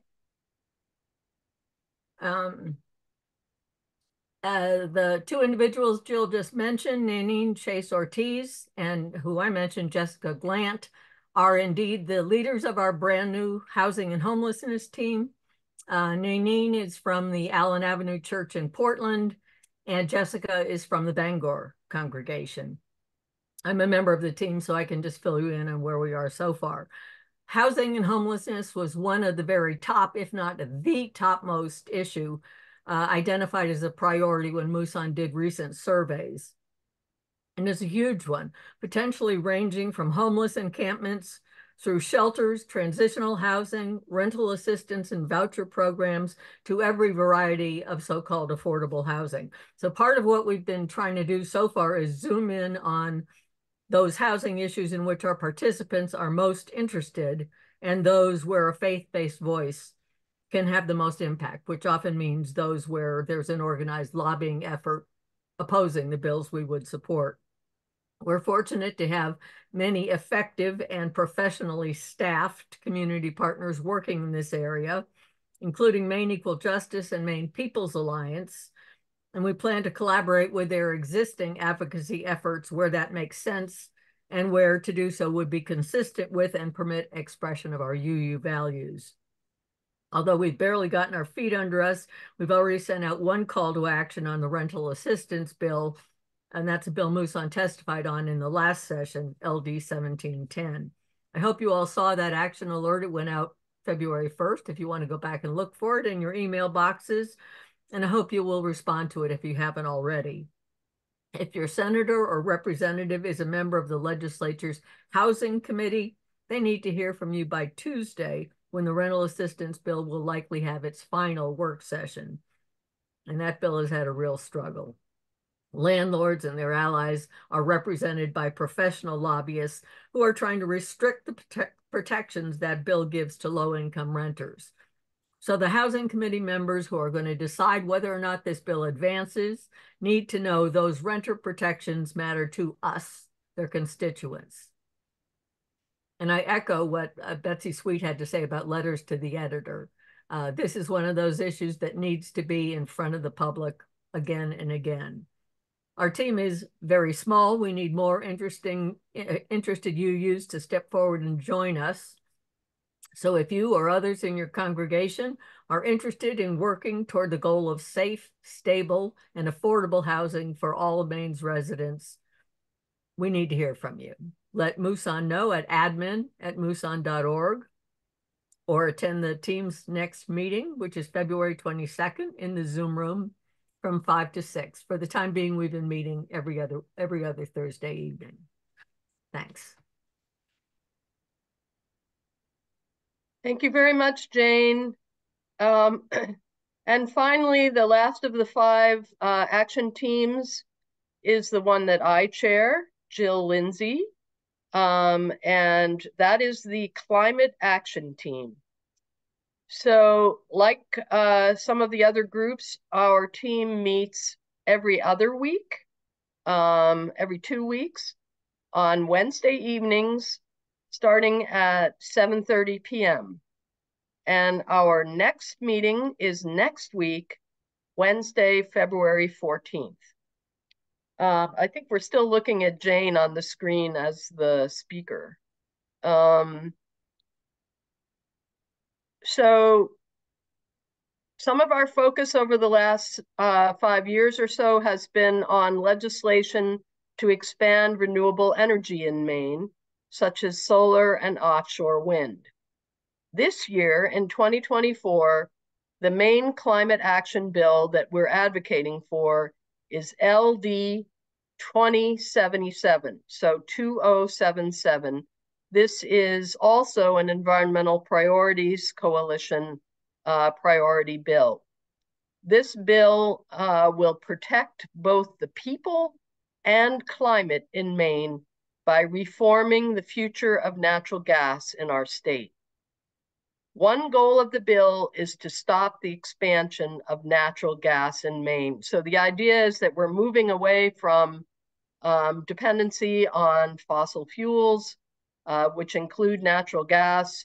And one of the ways to do that is to stop expanding natural gas pipelines and so forth in Maine.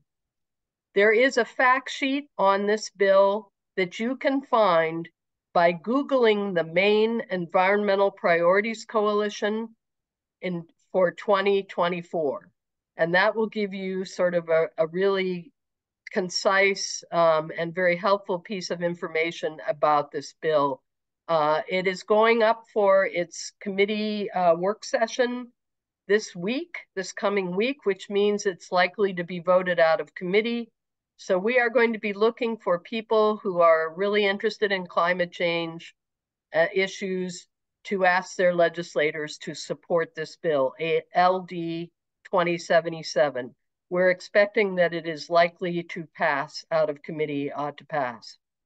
Our team also serves on some important coalitions. We're a member of the Maine Environmental Priorities Coalition, the Maine Climate Action Now.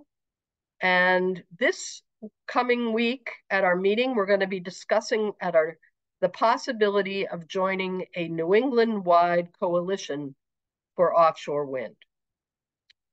So with that, and of course, we welcome new members.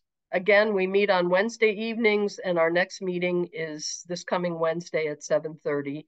And if you want to join, again, go to admin@MUUSAN.org and send an email letting us know you'd like to join. So now I'd like to ask MUUSAN's Julia Fitzrandolph to give us a presentation with the help of Reba Richardson about UU the Vote. Thank you.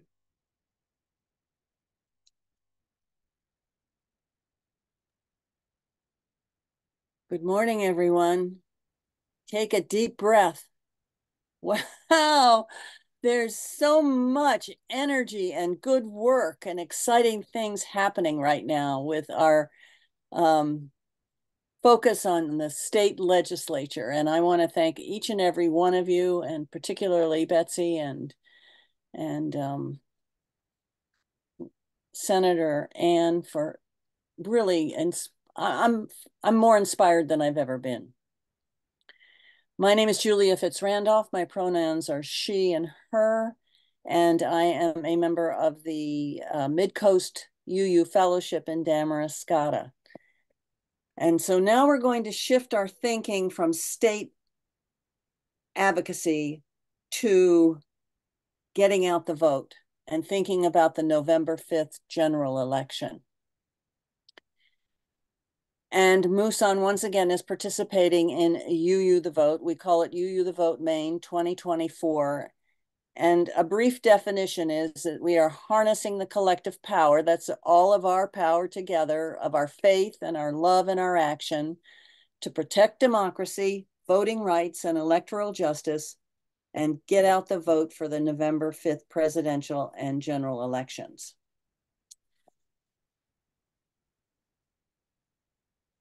Here's a little bit of background for you.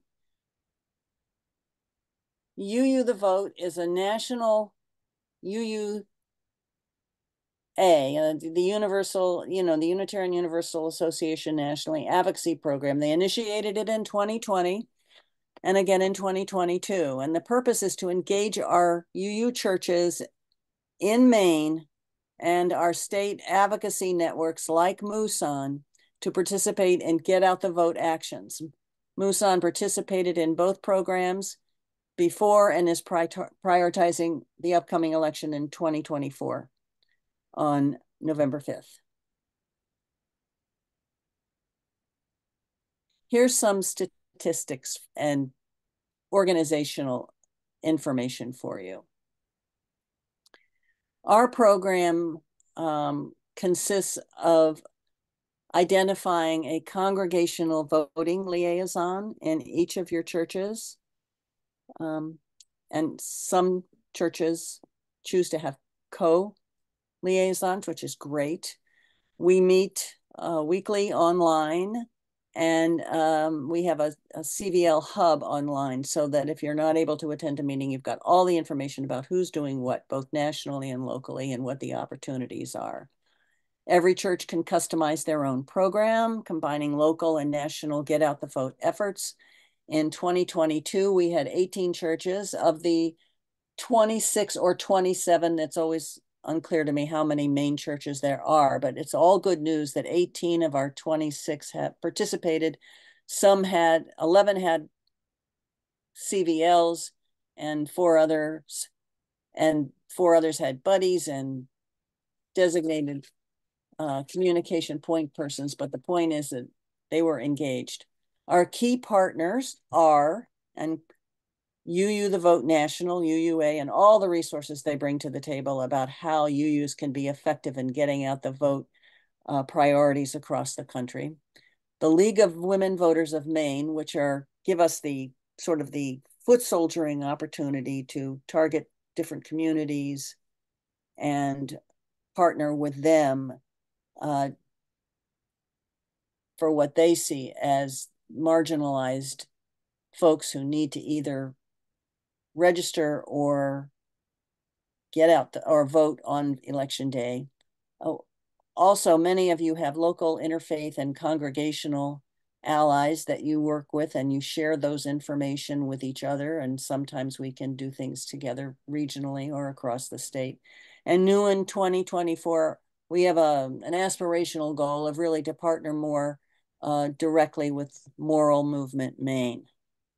What's important for you folks to understand is, though, that this is not specific political parties or candidates that we partner with to get out the vote. We need to work within the advocacy network. And those key partners that you see here are advocacy organizations, just like MUUSAN is and just like your churches are.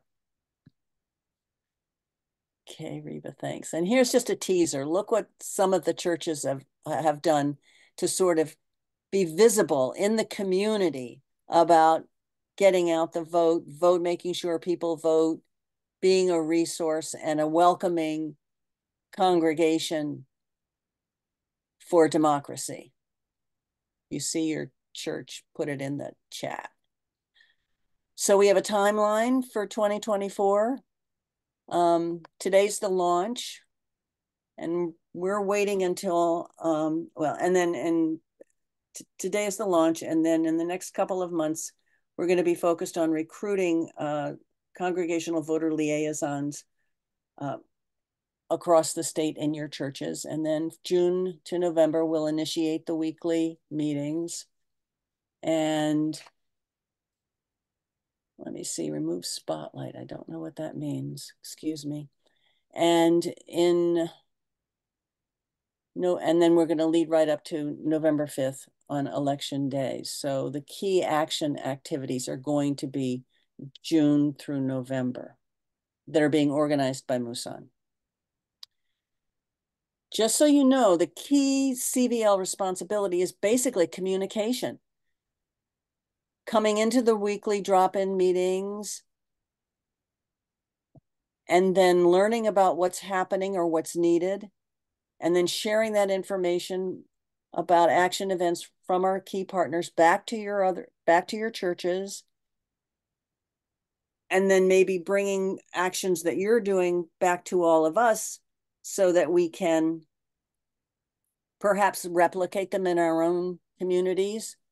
And of course, keep track of how your congregation is getting involved in getting out the vote initiatives with all the tactics that we're talking about in terms of newsletters, etc.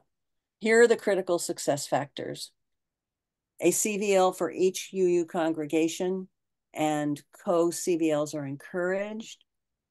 Getting out the vote information will be provided to and from the Maine congregations. This is your role as a CVL. We engage in efforts where people of faith make a difference. I mean, there are all kinds of demands everywhere all the time, but when we're speaking on behalf, when we represent ourselves, if we can represent ourselves as people of faith, that will make a difference in many instances. So we need to think about that. And the congregation customizes the program based on what works best for you. And we create church and coordinated individual action out of the various opportunities.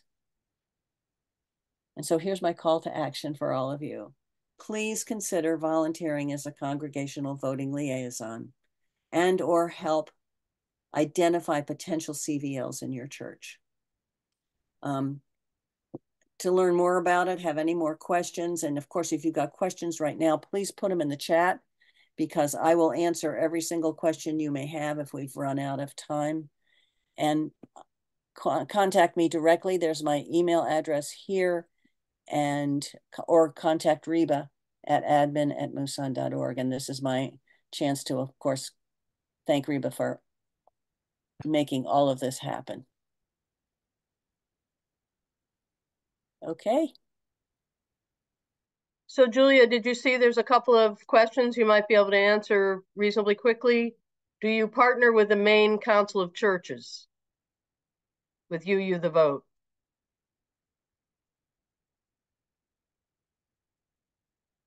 You're muted. How did I was I muted during that whole presentation? No, you were not. No. Okay. Just right then. All right, thank you. Yes, the short answer is yes. And then someone else asked if you could speak about the Moral Movement Maine. Many of you may be familiar with Reverend William Barber, and he and I think it was 2016 reconstituted the Martin Luther King Moral Movement Monday Actions for Social Justice. They have a national program. They have state chapters. They have a broad agenda that reflects our Unitarian Universalist values, and they are committed to getting out, to registering people in marginalized communities, particularly in poverty pockets of our communities locally and nationally. And I just want to figure out a way that we can be more directly involved with their work in terms of providing some support for their efforts. Anything else going on here? No, I think we got it covered so far. That's great. Thank you so much. And I also want to thank so many of you for hanging in there with all this information we're throwing at you this morning. It is a lot to take in, and your patience and your perseverance are much appreciated. And we have a couple more things to cover quickly. One of them, some of you may be wondering, how does my congregation and my community learn more about some of this advocacy work? And several years ago, MUUSAN established the wonderful Congregational Legislative Liaison Program. Unfortunately, Betsy Williams is not here to give that presentation, but Reba Richardson will step in on her behalf. So you're on, Reba. Okie dokie. So the Congregational Legislative Liaison Program, which is known as the CLLs, provides a connection between the action teams and individual members of the UU congregations. We meet weekly during the legislative session on Mondays at 10 a.m. in the MUUSAN Zoom room. Information about priority bills and actions is provided at those meetings by action team members. Our administrator, condenses this information into copy-ready language that CLLs can then send out to their congregations' newsletters. We share among ourselves our attempts to engage congregation members, gathering new ideas and support. Minutes from each meeting are available on the MUUSAN website for CLLs who are not able to attend a particular meeting, which I just have to say sort of takes the pressure off. You can be a CLL. We even have some CLLs who don't even come on Mondays, but they always go and check the CLL hub and get the notes to share with their congregations after the meetings. Although the job of the CLL is narrow and time limited, it is essential to MUUSAN's success in fulfilling its mission of engaging individual UUs in legislative ministry. We are actively trying to recruit CLLs for every congregation in Maine. And to Julia, as Julia said, we're trying to also recruit CVLs, congregational voting liaisons, for the election season. And in many ways, a lot of the times it's the same folks who sort of transition from being a CLL to being a CVL, but that's not necessarily true. And wherever you can see yourself plug in would be great. If your church does not have a CLL already, please consider contacting me or Betsy, who is the CLL facilitator, to join us. And I'm just going to list off the churches who do not have CLL so you can all get thinking. And if I've made a mistake and you are someone who's from one of these churches and identifies as a CLL, please forgive me and just make sure I know that you're on the list. You should be on the list. So we're still looking for CLLs from Auburn, Castine, Dexter, Eastport. Some of these we're not quite sure they really exist as churches anymore, but wishful thinking. Ellsworth, Holton, Kennebunk, Pittsfield, Rockland, Sangerville and Dover Foxcroft, Turner, West Paris, and Waterville. And I'll put also that list again into the chat in case anyone is like, wait, which churches, what did she just say? So that is it for the CLLs. Thank you, Reba.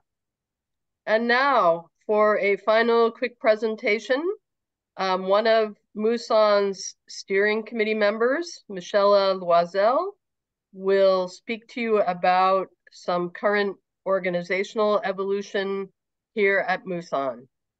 Okay, you're on, Michelle.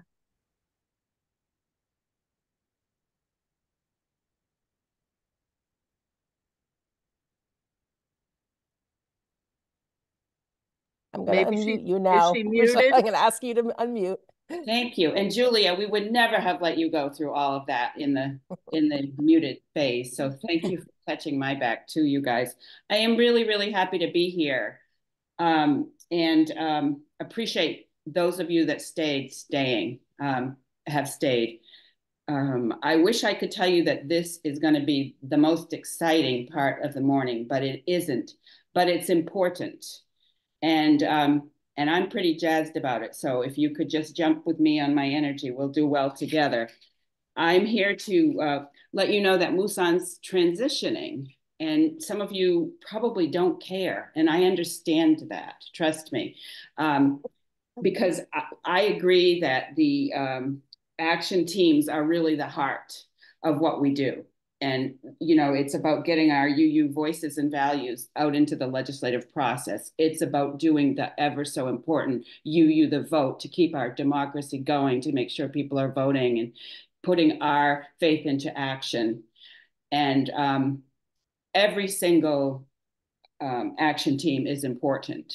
And I'm just so happy to be part of this.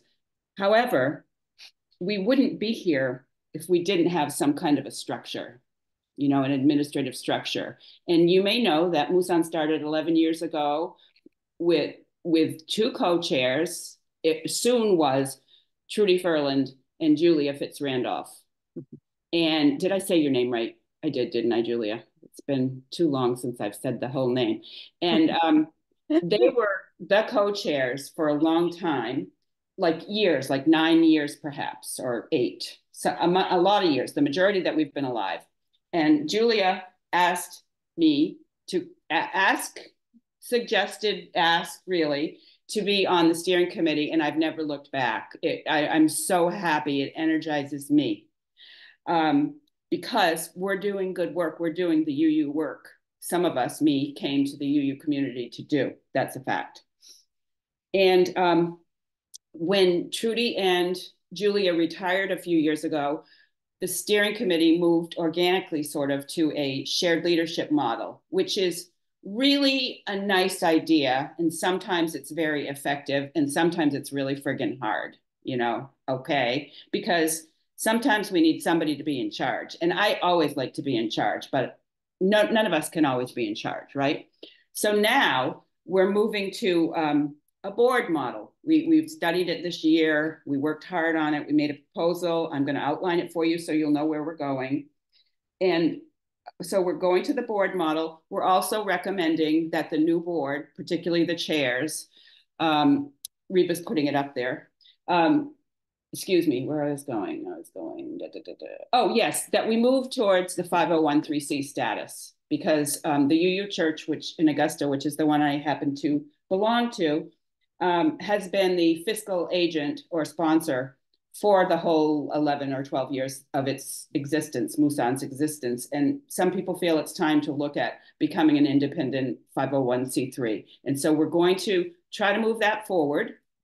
And how the board is going to look according to our recommendation to the board, the steering committee, and this is what the current steering committee accepted. And this current steering committee will oversee this moving into a board status, is that we want to have 2 co-chairs, and they will each have specific, as Betsy Williams would say, portfolios or responsibilities that will be clear, but both will oversee the 501(c)(3) process as well, along with help. We're going to do a co-treasurer model because it's getting bigger. It's more important and getting bigger and harder, not harder, but we figure that together we'll have the bookkeeping functions and account management as well as fund development, working with the finance committee. So this is a document that Reba can send out to any of you if you're interested. It's up for everybody. We will, of course, have the ever important clerk. And then we're going to have 3 at-large members who do have specific responsibilities or portfolios. 1 at-large member will be the liaison to the action teams and CLLs. 1 will be an at-large member that oversees the coordination of events such as these network events, retreats, and other things. And the 3rd that we hope to get will coordinate communication, which is a really important need that we haven't had that person doing in a long time. So I'm telling you all this because we are asking people that love MUUSAN and are involved in MUUSAN to think about, is there a place for you on this new board? Or do you know somebody in your UU community or out in the your UU world that might be interested in being, for example, an at-large member that oversees the really fun things like the retreats and the network meetings, or other things that we decide to do as a board. And so this steering committee has a timeline for this. And from today, when we're now introducing this, we are asking that we have a slate of board members prepared to by April 24th, 2024, so that we can present them at the next network meeting in May. And what this implies, and I'm going to say it very explicitly, is because we're not a membership organization that votes on things at this point, but once we become a 501(c)(3), we will, perhaps, probably, likely. For now, the current steering committee will invite and ask for names of people to be on the board. And it would be my wildest dream that we would have competition for some of these slots. So my question is, my request is, if you are interested, please talk to me, Reba, any of the steering committee members who Reba perhaps could put in the chat for you, and you could just talk to us. We are very open to people expressing interest in any of these important positions, and we're excited about getting it started and making MUUSAN even stronger than it is today, which I think we're in pretty darn good shape. So, and then in June of 2024, this new board will hold its first annual retreat, which we have found the last 2 or 3 annual retreats to be pretty exciting and planning our way forward. So that outlines what we're going to do. And as I said, probably Reba will, because she's so amazing, she's putting the board structure up there. That's this report on chat, so you could get it. And the steering committee members are listed as well, or could be by Reba because she's amazing. So I have a few minutes because everybody was so effective. Jill was like so strict with us about how much time everybody could have. And she did such a good job that we're a little bit ahead of time. So if you have any specific questions, I'll answer them.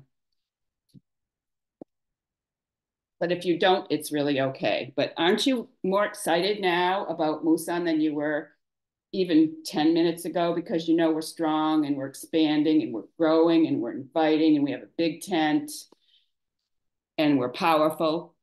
Yeah, thank you, Jill. So here we are. Reba also just put out the leadership directory. So if you want to talk to any of the steering committee members, we're all open to talking to you. If you even think you know somebody in your community that would, oh my God, that person would be so great for that, please send them our way. Okay? Thank you. Thank you so much, Michelle. And as she just mentioned, Reba put the leadership directory there. So if you have a specific question for Michelle, you can find her contact information in the directory.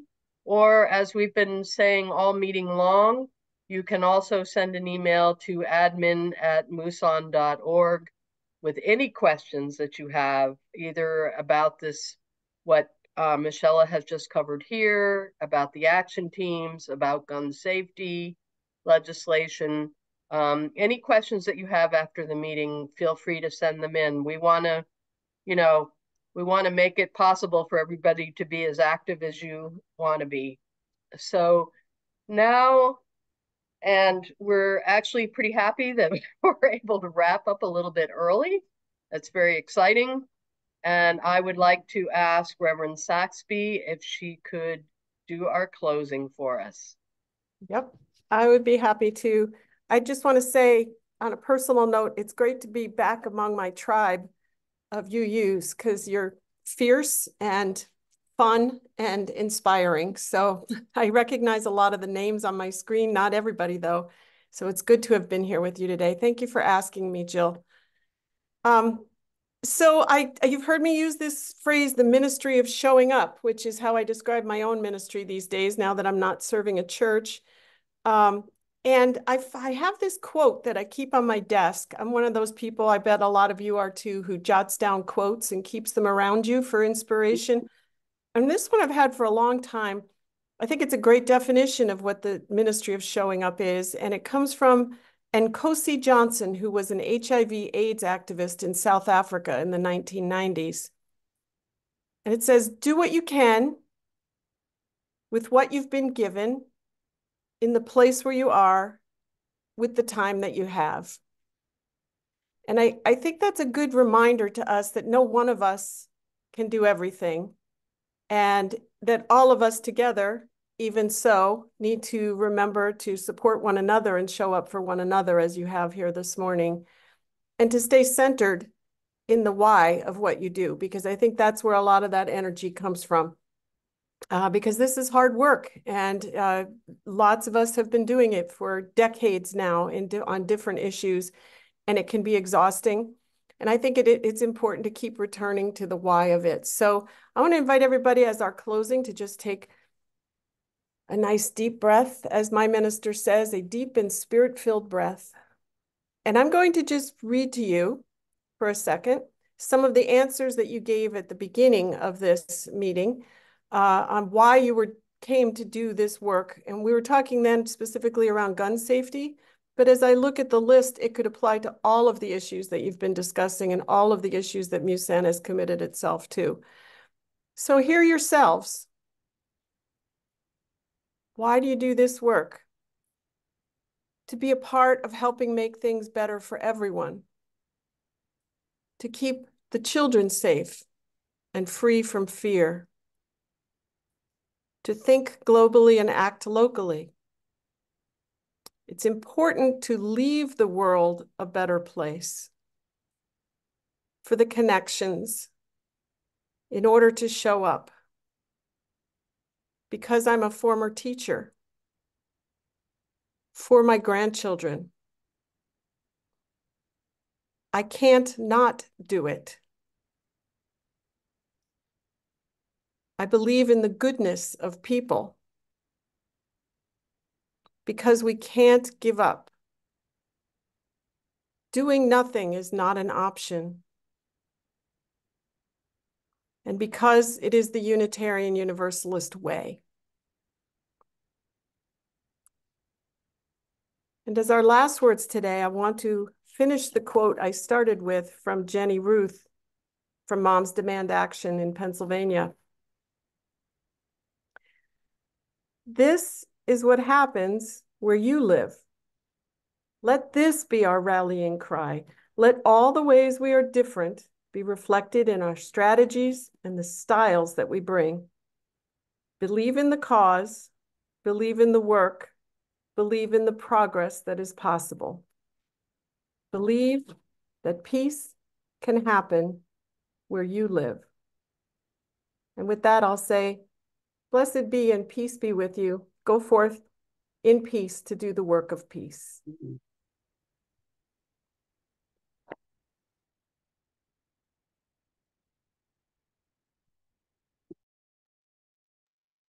Thank you, Reverend Saxby.